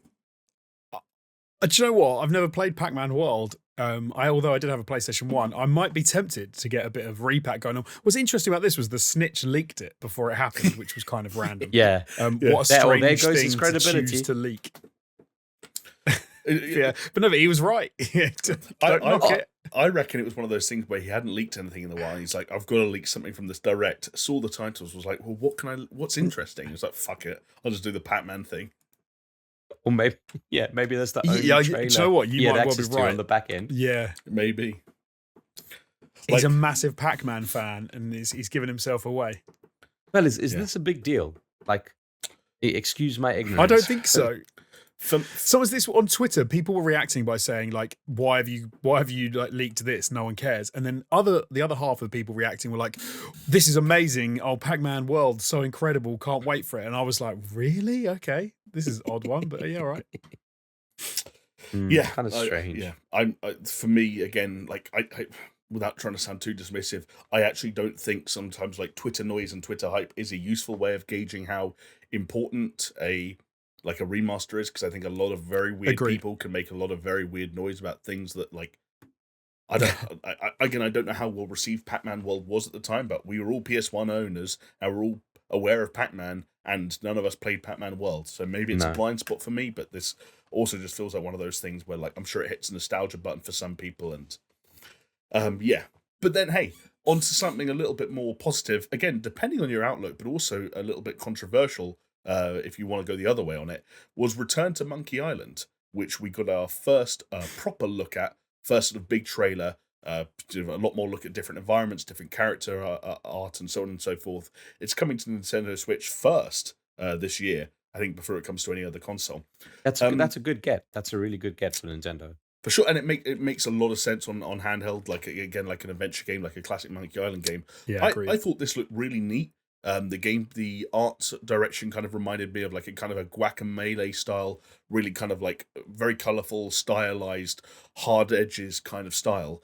And I was picking up a lot of what it was putting down, but this game has been getting a lot of flack online for its straying from the Monkey Island roots, to the point where the series creator, Ron Gilbert, the man himself who is heading up this whole operation, has essentially removed himself from social media and the kind of the forum that he was running where a lot of these conversations were happening, because there's so much negativity out there. Yeah, it's mental, isn't it? Like, and like you're right. Like, he created it. Like, it's his to fucking do with what he wants. Like, yeah, and it looks great. Shut up, shut up, audience. I think it looks quality, but is that kind of like double-edged sword about creating something like that gets noticed and becomes famous, and a cult grows up around it, where we say it's his, but eventually it develops to be more than that, right?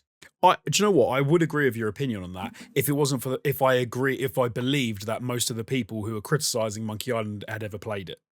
I'm sure most of the people that are kicking off are people that are just like joining a bandwagon, have no idea, and who are just, I don't think actual Monkey Island players taking to Twitter to give him grief. But it is what it is. I'm with Jamie. I think this looked absolutely fucking fantastic, and I'm really amped for it. And yeah, man, like, let's fucking go. Guybrush returning, LeChuck returning. Let's fucking do it.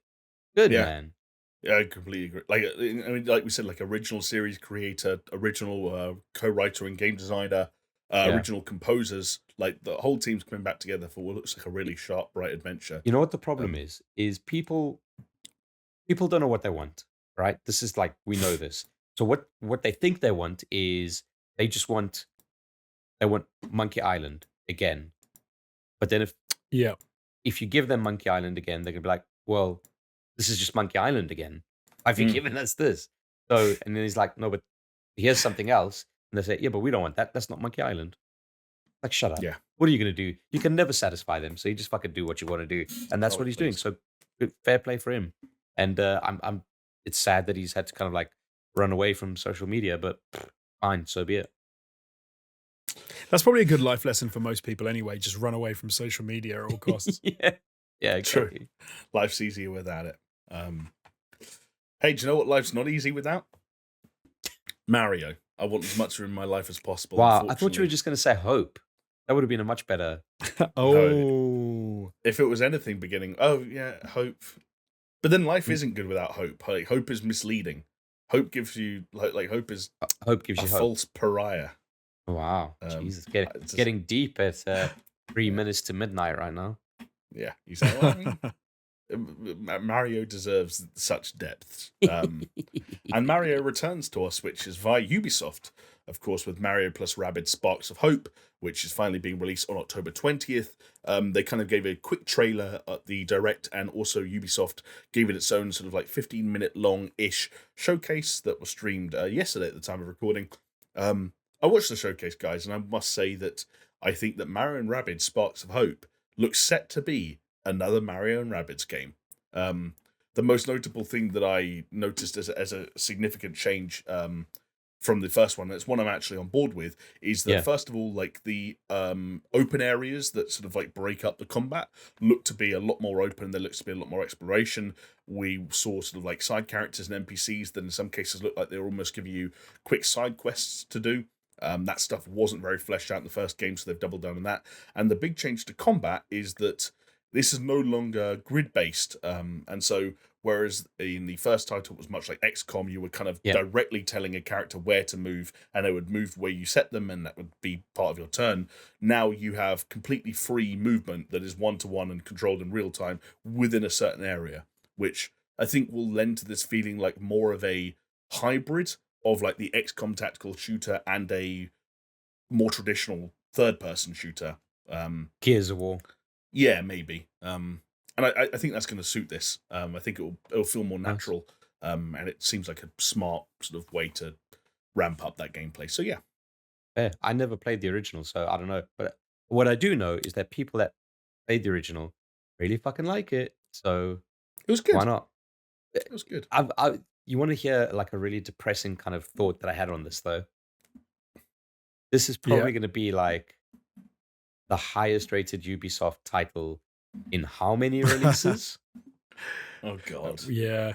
That's quite sad, really, isn't True. it? Probably since the last one, right? Like, what was the last critically acclaimed Ubisoft game?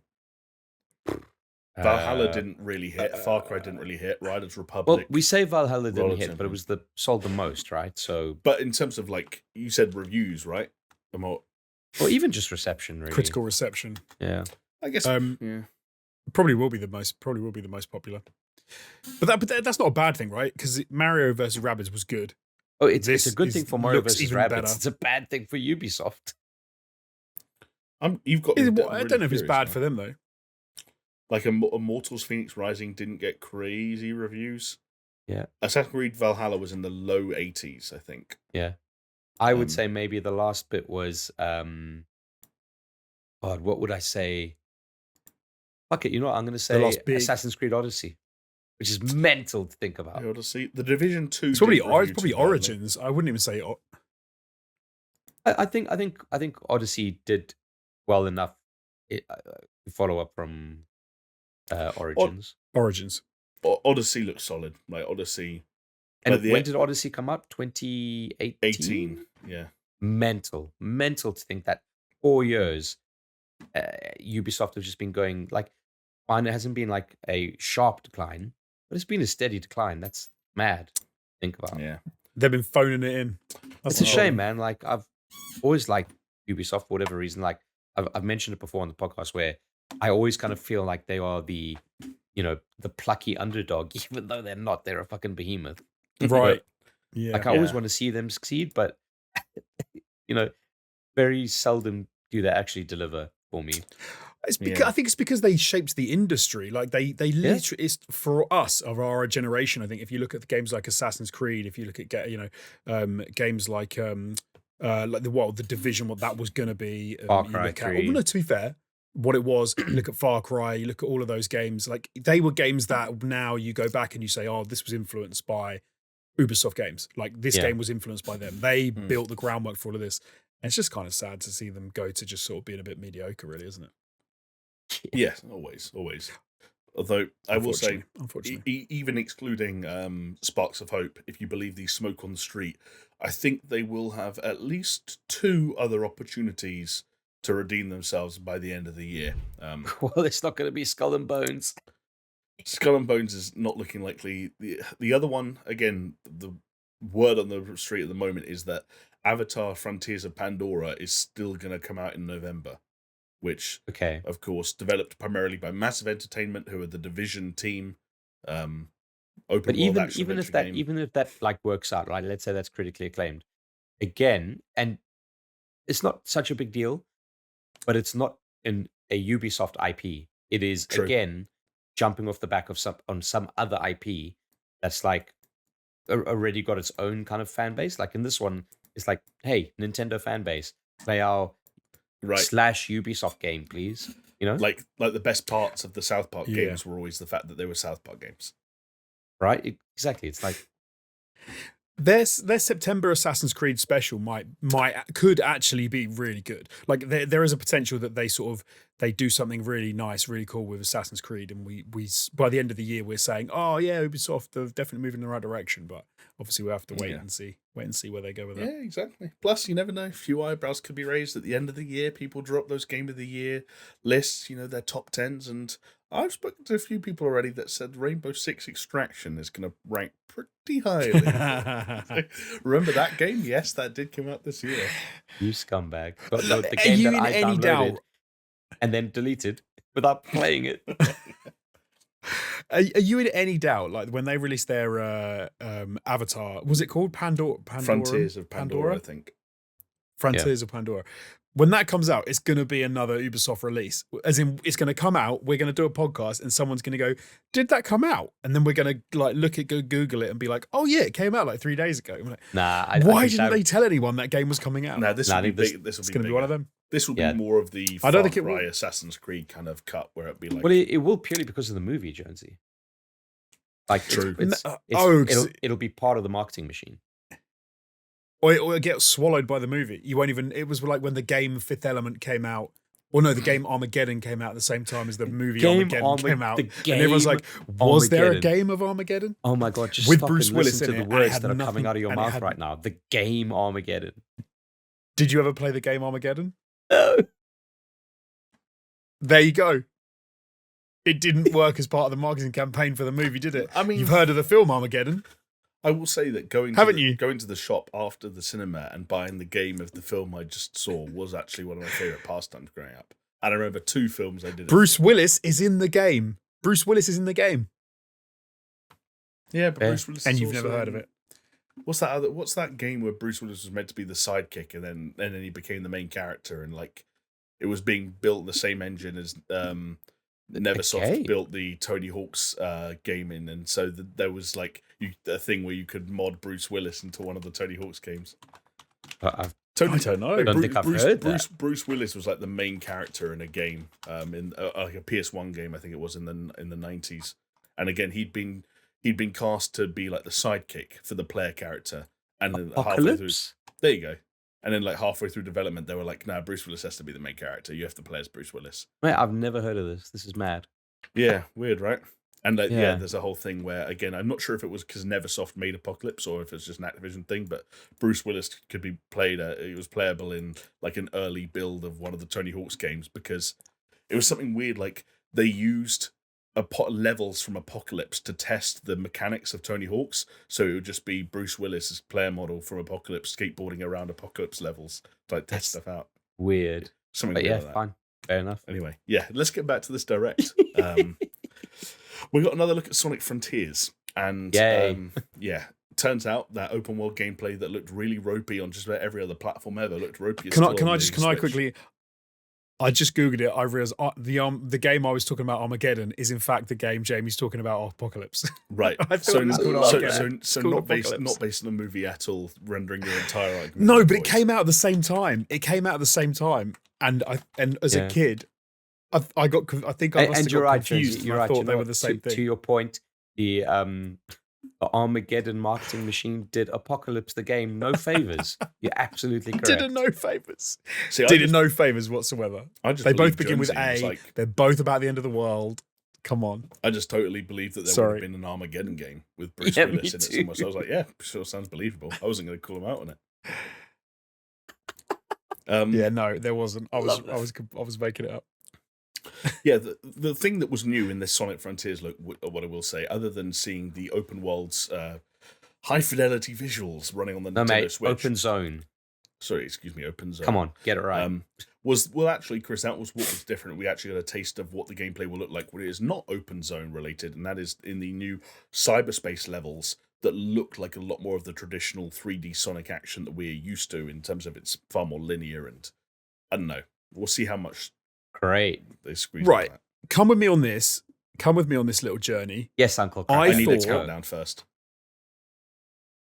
I thought Sonic Frontiers at this little Nintendo showcase looked much better than it did the other day with the 15 minutes of gameplay. But wait, the open... I think the way they showcased it, the way that what they showed off, how they showed off what they showed off, I think they did a better job of saying like this looks like a Sonic game that you might be able to have fun with. Whereas I genuinely the other day was like this looks terrible. Where they were just sort of meandering around the open world aimlessly. I'll be honest with you. It didn't look great still, but it looked better. Can I give you the secret to the longevity of the Sonic games? Is pretty much all of them are a game that you can kind of have fun with. Right. But that first trailer would look like a game that you couldn't have any fun with. So at least this is moved to kind of fun. This is true. I don't know, man. Like Jonesy, to your point, like put makeup on a pig looks a bit prettier. You might fuck it, but still a pig. Still a pig. Do you know which pig but I does would it push fuck? back? Oh wow, that sounds kind of actually weirdly pig-like. That's kind of creepy. Hell yeah, buddy. I'm not sure how I feel about that. I'm a I man do know, pig. however, how I feel about the Portal Companion Collection getting a surprise launch on the Nintendo Switch, and how I feel about it is this is great. Those are good games. I'm not going to play them. I already played them. Are either of you two going to delve back into either Portal or Portal 2 in Nintendo Switch form? I mean, if I wanted to, it'll be through Steam because that's where I want to play it, right? And how like 99% of the population already own them.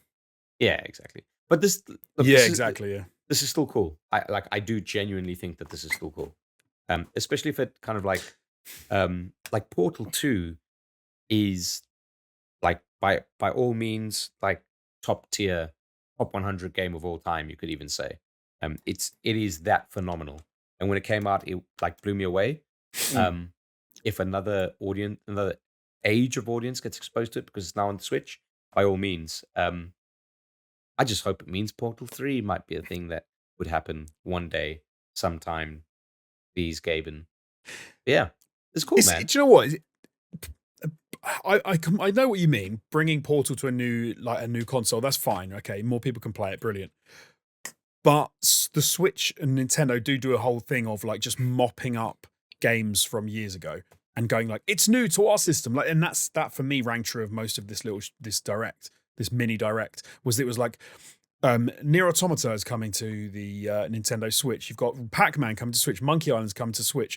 It's like Portal's coming to Switch. 10 old games from the Game Boy Advance are coming to Switch. It was just a lot of, this stuff you've already played. Or if you didn't play it because you didn't want to play it, but you can now play it on the Switch. And I'm like, okay. No, but that seems to be. You're thinking about it wrong, though, Jonesy. Like, you got to understand that for us, like a Switch is like a tertiary console for us, right? But for a lot of people, it's their primary console. And when it comes to like Portal 2, where would you have played it? You would have played it. Sure, but it wasn't when Portal 2 came out.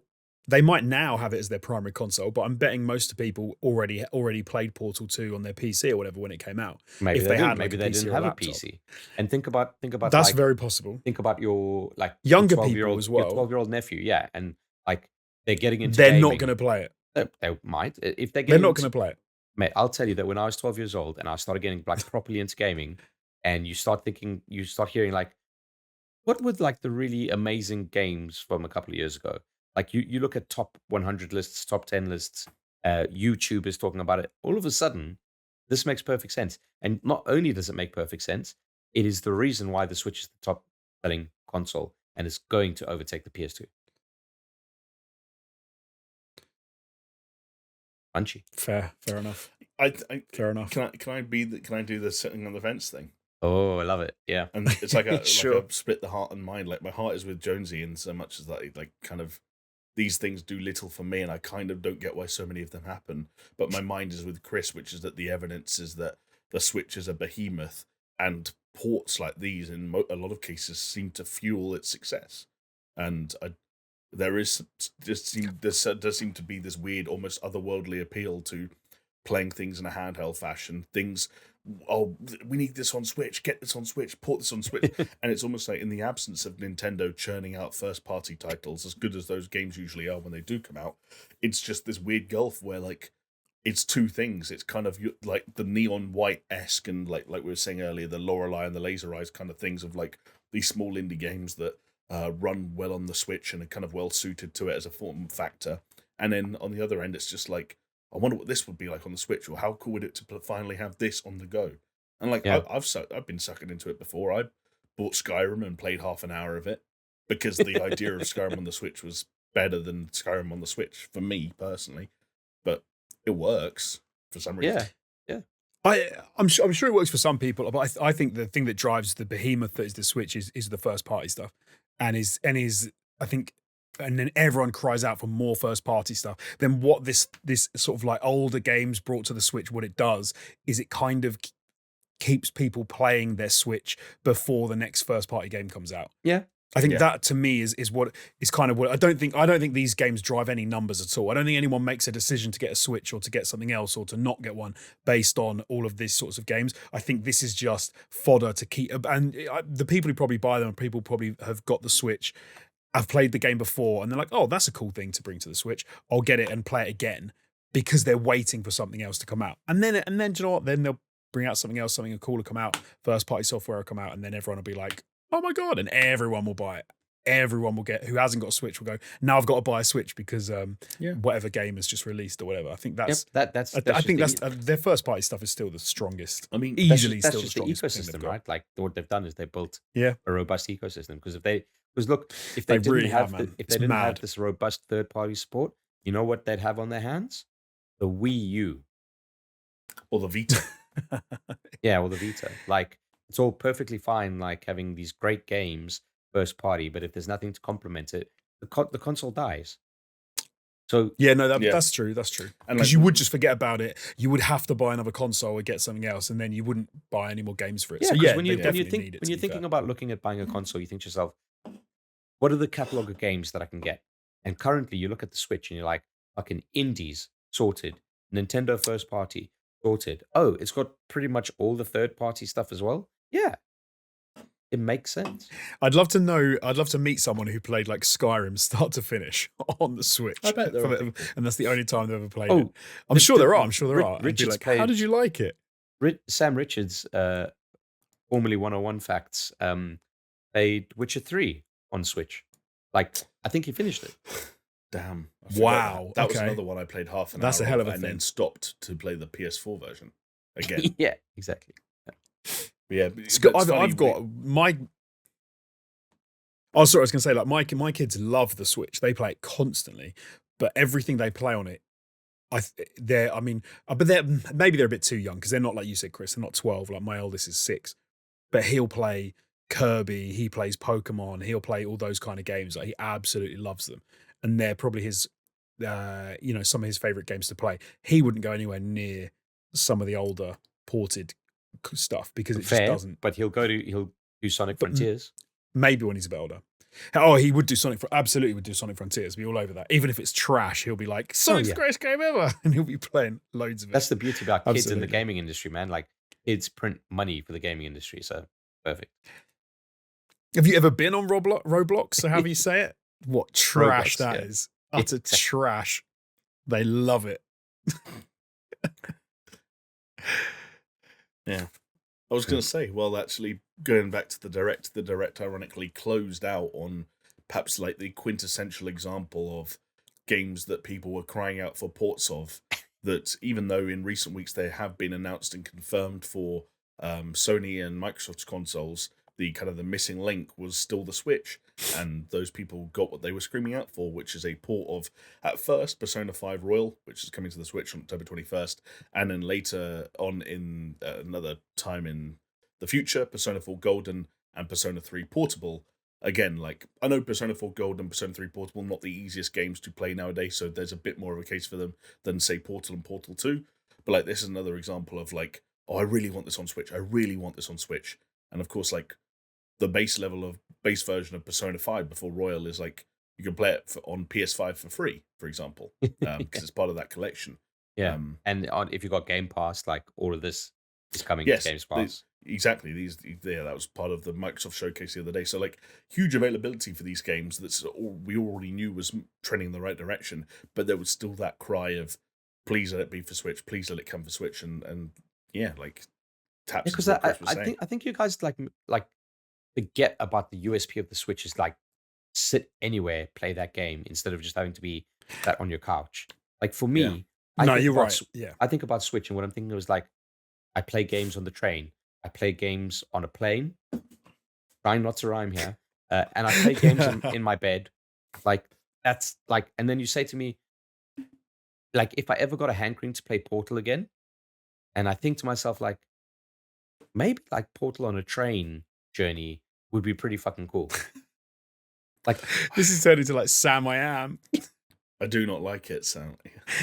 If I'm on a plane and a train, give me a Switch, you bitch. I will not play it on a train. I will not play it on a plane. Yeah, I don't know why that the especially the travel gaming never quite clicked for me. And I've taken the Switch on long haul flights, for example, in recent years, and like maybe got like an hour or two out of it. But it's never been maybe like a mixture of the kind of titles I play and battery life and so on and so forth. I never got a crazy amount out of it. And I think the issue I have at home is that the Switch so rarely makes sense for someone who lives in an environment where I have. And again, I'm not saying this to rub it in either of your faces, but no wife, no kids means I have complete free reign over what is happening on any of my screens at any time. And when I say it in my screens, I'm like, my TV is mine at all times. My PC and all my monitors are mine. You just have porn playing on your TV like 24/7. I don't, but I could. Yeah, exactly. Absolutely. Yeah. And so there's always this thing, like with The Witcher, it's like as soon as I saw what The Witcher looked like on Switch after buying it, I was like, I'm not playing this. Like, I'm sat right next to my PC, which is sat right next to my PS5. But you know what happened? Is you gave them the money, and you know what they said? Gotcha, bitch. They literally gotcha, bitch. Gotcha, bitch. I think you are right. Like the things that the Switch does well, it does very well. I think one of the things that happened for me though was like I'm kind of similar in some sense to like Jamie in that I know because I work from home. I obviously live at home and we're just here the whole time. I've got a good PC that I can game on. I've got a PlayStation 5. Sometimes deciding to play the Switch is kind of would be a weird decision unless there's a specific game. And if you're going to say, do you want to play The Witcher 3? I'm like, no, I want to play, I want to play that somewhere it looks really nice. Yeah, but that having been said, I could not play Persona 5 on the PlayStation 5 because I just couldn't bring myself to play it because I was like, what the hell is this? What is going on? Maybe getting it on the Switch, I would be more, I'm just sitting on the toilet. I'm like, I'm bored. What should I do? I might as well try more Persona 5 and see what happens. Squirrel gaming, baby. Maybe that'll crack it. Little squirrel gaming. Little nuts of games in your mouth. Maybe. Yeah. Because like, I never got squirrel gaming down with the Switch. I do still sometimes have moments where like I'll get really into a certain game on my phone, and it will be the thing where like, oh, I'm not going to tell this or say this in front of anyone I work with, but I accidentally spent 2 hours playing this game across the course of today while I was at work. Like, and let's put it down to lunch breaks and taking a shit, because obviously I don't sit there at my desk and not working. I'm a very hard worker. You guys know that. But like, yeah, like, absolutely. Why do I sometimes find myself like in the last 6 months playing many multiples more time on phone games than I do Switch games, when in theory I've just been sat in the same spot and I could have had either one in my hand? I don't know, but it's just what clicks for you. Like you mentioned about like the travel aspect of the Switch. Like that's where it gels the most for me, funnily enough. Less so now, because now anytime I'm traveling with my, like, let's say a long haul flight, it's with my son. And then that's kind of like takes up a lot of your focus and time and effort. But if I was traveling alone on a long haul flight, yeah. Oh, I Give could him do the Switch and then it hours. doesn't. But then it's got Isn't that- crappy isn't that hands on what my I- Switch. But Like, isn't that what iPads are for? You just get one of those kid iPads with like the world's thickest covers, and like yeah, my enough. my 3-year-old, you saw it the other day. I think my 3-year-old loves Kirby. Like, he'll play Kirby. He'll come home and he goes, "Can I play Switch?" Like, he'll be at nursery and I'll say, "Yeah, if you want." And he loves it, but he can't do the boss fights. So he'll be playing, he'll love it, and he's playing away. And he likes to change characters. He likes to get all the different sort of unlockables you can get. But then he comes across a boss, and rather than just not fight the boss, because he's finished, because they've finished the game. Well, not my 3-year-old, but the 6-year-old. And he'll come to me and go, "Can you fight him?" So I have to do all the boss fights. But apart from that, he loves it. That's cool He's all though. over it. That's father-son moment right there. I He bet drops it looks all the time, though. I bet he looks over your shoulder as you're fighting the boss. He's like, "Go, daddy, do it." No, because he's 3. You know what he does? He leans in front of me so he can see it. And I'm like, "I can't see through your head." And he's like, "What?" And I'm like, "Your head's in the way now." Anyway, I digress. yeah. Should we do one more news story maybe, and then put a bow? Yeah, All right. yeah, nice. Yeah, go on. This next one I feel like could be a good fit for you, Chris, because we're going to be talking about FromSoftware and our old friend Miyazaki, the director of the smash hit of 2022 so far, Elden Ring. He's been doing some interviews lately and has revealed that for as much as Elden Ring has basically only just come out, and still feels like the hot new thing, the studio's next game is, quote, nearing the end of development. So a bit of catch up in a 2018 interview. So admittedly, 4 years ago, things might have changed since then. Miyazaki stated that the studio had been working on 3.5 games. The half game being a PS4 VR title that was named Deracine. I don't really know what the latest is on that, or whether that's like a PSVR 2 thing now or what. No, that came out. It came out. There you go. Shows how much I know. I'm pretty sure it came out. Let me double check that. I could totally believe it. Anyway, It was a weird one about, like, I don't know. There's like I just remember the trailers, like a girl in an attic or some shit. It was kind of weird. While you fact check that, it seems though, understandably, again, given he is just one man, Miyazaki is seemingly only directing one of these upcoming titles, and said, quote, "In fact, we are working on several titles directed by people other than myself. I think we will be able to show you a different color of direction for FromSoftware, so please look forward to it."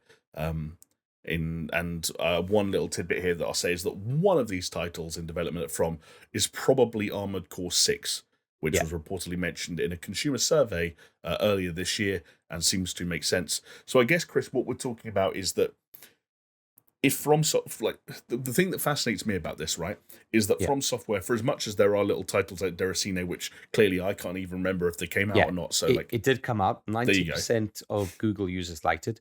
68% of Metacritic. But and this is okay. Deracine is a first-person adventure game for the PlayStation 4 VR. Player takes the role of a fairy in an isolated boarding school who attempts to solve a mystery in virtual reality via the PlayStation VR headset. Does that sound appealing to you? Then play Deracine. So, but this is kind of like taps in perfectly to kind of like the questions I wanted to pose about this, because when I hear you describe what you just did there, a very fucking weird sounding game that gets a 68 overall on Metacritic, my head immediately goes to, this is FromSoftware making the kind of shit they made before a bunch of weirdos all unanimously decided they liked some of the weird shit that FromSoftware made.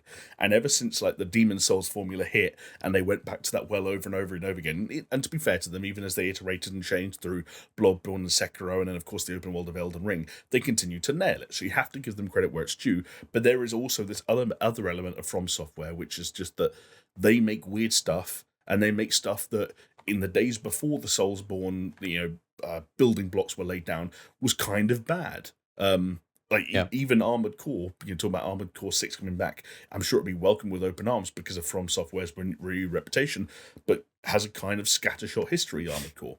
So when I'm reading this, I'm like, multiple games in development, Miyazaki only directing one of them, obviously, which may well be, whatever the next sort of in the lineage of Soulsborne titles is, we don't know. But potentially, Yeah, but the potential for at least 2 FromSoftware titles coming out in the next couple of years from outside of Miyazaki's overlook.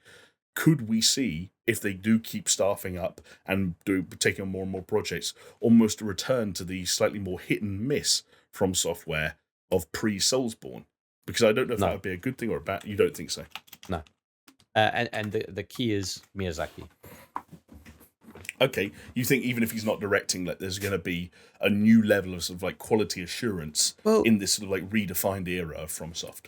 The thing is with Miyazaki, and I got to fact check this, he's not just their director. I think he's like he holds a very high position in FromSoft.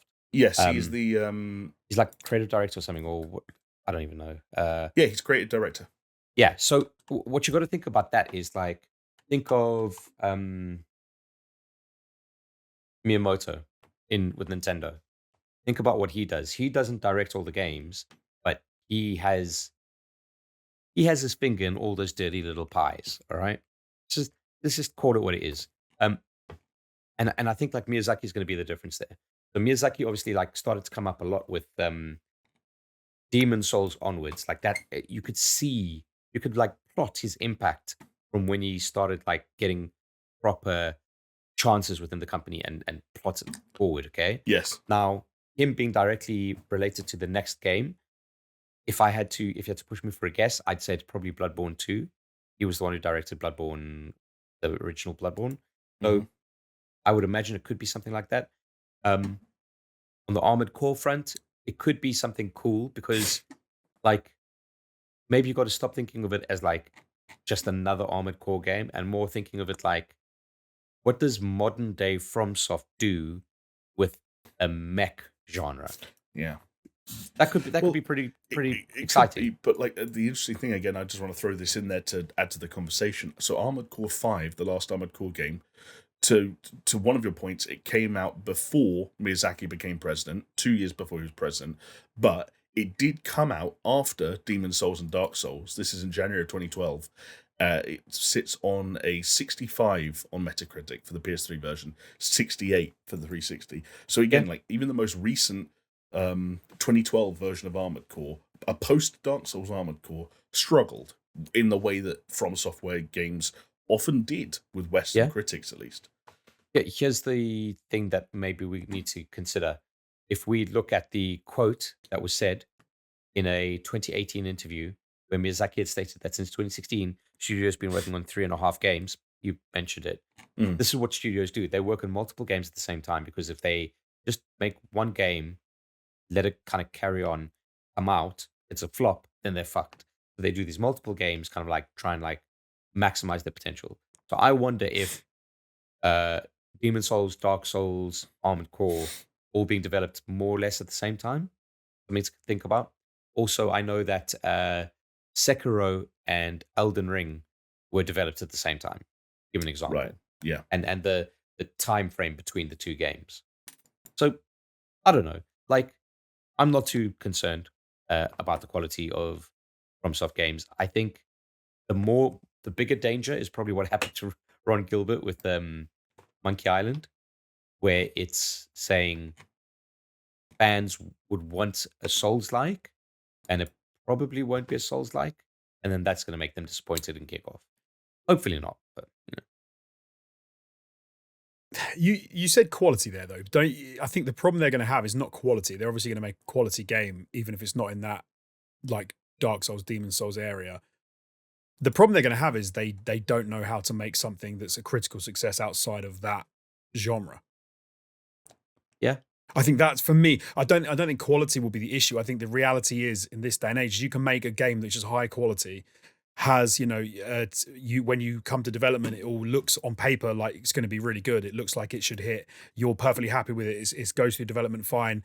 Technically, it's very good, and then it just comes out and it just doesn't hit with fans. I think that's the problem they've got, and I think that's the problem they'll have. What they've had with...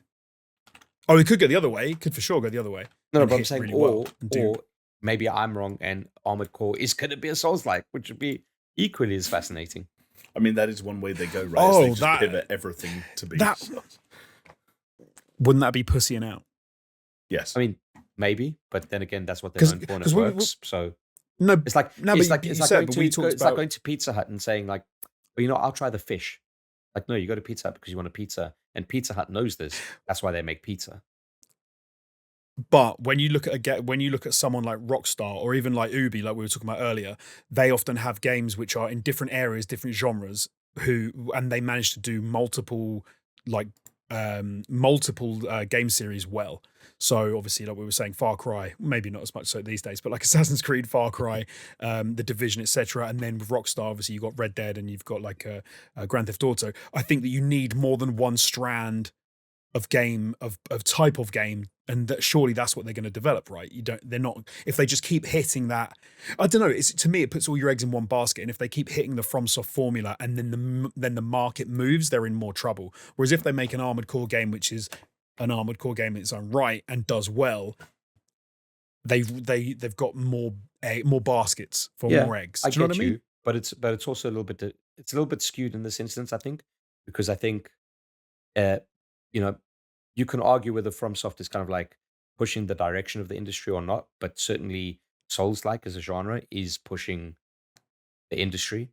And if you are the publishers that as at the forefront of that genre defining industry push, I think you're pretty safe in kind of saying we'll just do more of what's working rather than say like a secondary or tertiary developer who's doing the same thing. You are the primary developer of the main genre that's killing it moment. Like, I think you're safe, but I don't know. I don't know what that's Armored only a Core matter. is. Yeah, it's a matter of time. That's a Like, matter of time, though, right? Like Yeah, we were sure, saying, but- Far Cry, obviously for Ubisoft, was Far Cry 3 was the pinnacle of that for them, probably. And then at that point, you would not have said that they would be the ones to then drop the ball and go downhill with like that style of game. And they were setting the standard, and they were the one that everyone else based what they were doing on. But I worry a little bit that again, even Elden with Ring is Ubisoft, they there. didn't fall off a cliff though, Jonesy. They gradually declined. It's gradual. But the Elden Ring is the peak of the cliff, right? It could be the peak of the cliff for FromSoft, and it could be a gradual decline from there on out, which would be a shame. But if they had more types of games, it wasn't all the FromSoft formula. I don't know. That seems to me like it would be a safer bet for them, but it's harder to do. It's harder to do for sure. Yeah. Like, Because what is that? Is it Armored Core? Or is it something else? I know video games are never this simple, and this is an extremely reductive and probably even unhelpful way of looking at things. But one thing that I would maybe be thinking about a lot if I was there is that, like, one of the things that's worked with Bloodborne and Sekiro and Elden Ring and that progression, of course, all the Dark Souls titles, is that you've created massive hits that have sold millions of copies and been critically acclaimed and increased your profile around the world. It's probably also increased the size of their studio and the number of employees they've got and their kind of catchment area in terms of the number of people that are willing to work for them. And all of a sudden, like, you're not going to go and work for the Kingsfield or the Armored Core guys. You're going to work for the Bloodborne and Elden Ring guys. You're going to go work at Bloodborne too. If you can use that to your advantage and bring in like a really broad and really, experienced range of talent with a whole bunch of new ideas, and all of a sudden you were like, hey, we're taking pictures for Armored Core from a team of people that could have changed massively over the last decade, which is how long it's been, then maybe you do have new ideas, and maybe it is about dropping some of that old FromSoftware baggage and being like, hey, look, we're a new team. We just created one of the most critically acclaimed open worlds of all time, which is no one like that. The odds of that would have been 50,000 to 1 literally 10 years ago when we were making 65 overall games on Metacritic, excuse me. Like, run with that, run with the new brand, run with the new identity, run with the new appeal and the market and the audience, but still try and maybe make something that's different. Because hey, one thing they've got to be thinking. Yeah, as well. One thing they've got to be thinking about surely as well is with the PlayStation, the PlayStation VR 2 and Armored Core being in their pedigree, like an Armored Core VR game is surely a no-brainer, right? They have made. Did they make the mech game that had the crazy like suit that? No, it wasn't a suit. It was like this crazy peripheral. Gundam. No, it wasn't a Gundam thing. It was like a more of a like the kind of the Armored Core style mechs. Oh, okay. So I don't. With a peripheral. Yeah, or maybe it wasn't even a mech. What, like you wore it? Yeah, it was like some crazy tank thing that you like sat in. I'm going to go crazy now, and like I'm not going to be able to remember what it was, but yeah, I shouldn't have gone down that because now we're all googling. Now we're all trying to think of the best way. That sounds mad. I can see your head. Oh look, that's so funny. I've just started Google and like the top. I typed in Met game. Do you want to know what the top results are? So Mech Warrior, Armored Core, Met game PS2, Met game Gundam. NFT, Met game PS1, Met game PS4, Met game PS5, Met game Xbox, Met game with giant controller. Giant controller. So, and so what is that? What's the Met game with giant controller? Steel Battalion, and it was not from software. It was Capcom joint. But yeah, Steel Battalion was the Met game with the just fucking like massive like pedals and 2 joysticks and yeah. Oh man, I'll tell you my favorite Met game actually made by Hideo Kojima. Oh, it's what are they called? That's really annoying. PS2 they were on game, the PS2, baby. yeah, I remember. Like I used to play the demos. I never owned one. They flew around. Yeah, Zone of the Enders. Zone of the Enders. Yeah, but the sequel in particular, Zone of the Enders, the second runner, so good. Zone of the Enders. That's good. Met games. There have been some cracking Met games, but yeah, that like VR. There's a VR and Met games. Surely that's hand in hand. Yeah, you'd think so. Come on now. There was an amazing SNES 2D platforming Met game which I loved and played all the time, and I cannot remember what it was called at all. I used to play it like non-stop. We used to hire it. I didn't own it. We used to rent it from Blockbuster and play it, and then re-rent it, and then play it, and then re-rent it, and then play it. There was one on the Nintendo Switch that always looked completely Daemon X Machina. I remember the trailers. Looked pretty rad, but that's on Games Pass, I believe. Oh, nice. There you go. Ooh. And hey, like if when in doubt, we could always just sit patiently with our thumbs up our ass until Respawn get the guts to make Titanfall 3, and we all know that would be the Met game to end all Met games. Technically, don't tease me. Can I just finish off with a final thing about FromSoft and just to trigger Chris and just to say, because the one thing I worry about with FromSoft and with Elden Ring specifically is I'm not saying the Emperor's not wearing any clothes, but every time they now iterate on those types of games and they have to produce another open world, because their next game now has to be open world. Like they can't go back to having doesn't have to be open world at all. I think it does. Uh-huh. It could be. I think it. If it's not, it has to be some like big hub world thing. If they went back to the old school, I think people would be like, if they make DLC or sequel to Elden Ring, then I'd say yeah, it'll probably need to be open world. Maybe DLC wouldn't need to be open world because it'd just be a hub potentially. But you say a sequel to Bloodborne does not need to be open world. That was the exact sequel. A sequel to Sekiro does not need to be open world. I'd go so far as to say a Bloodborne 2 shouldn't be open world. Oh, definitely they shouldn't. 100% they shouldn't. I feel like some people though would say if it wasn't, people would be like, why have you gone backwards?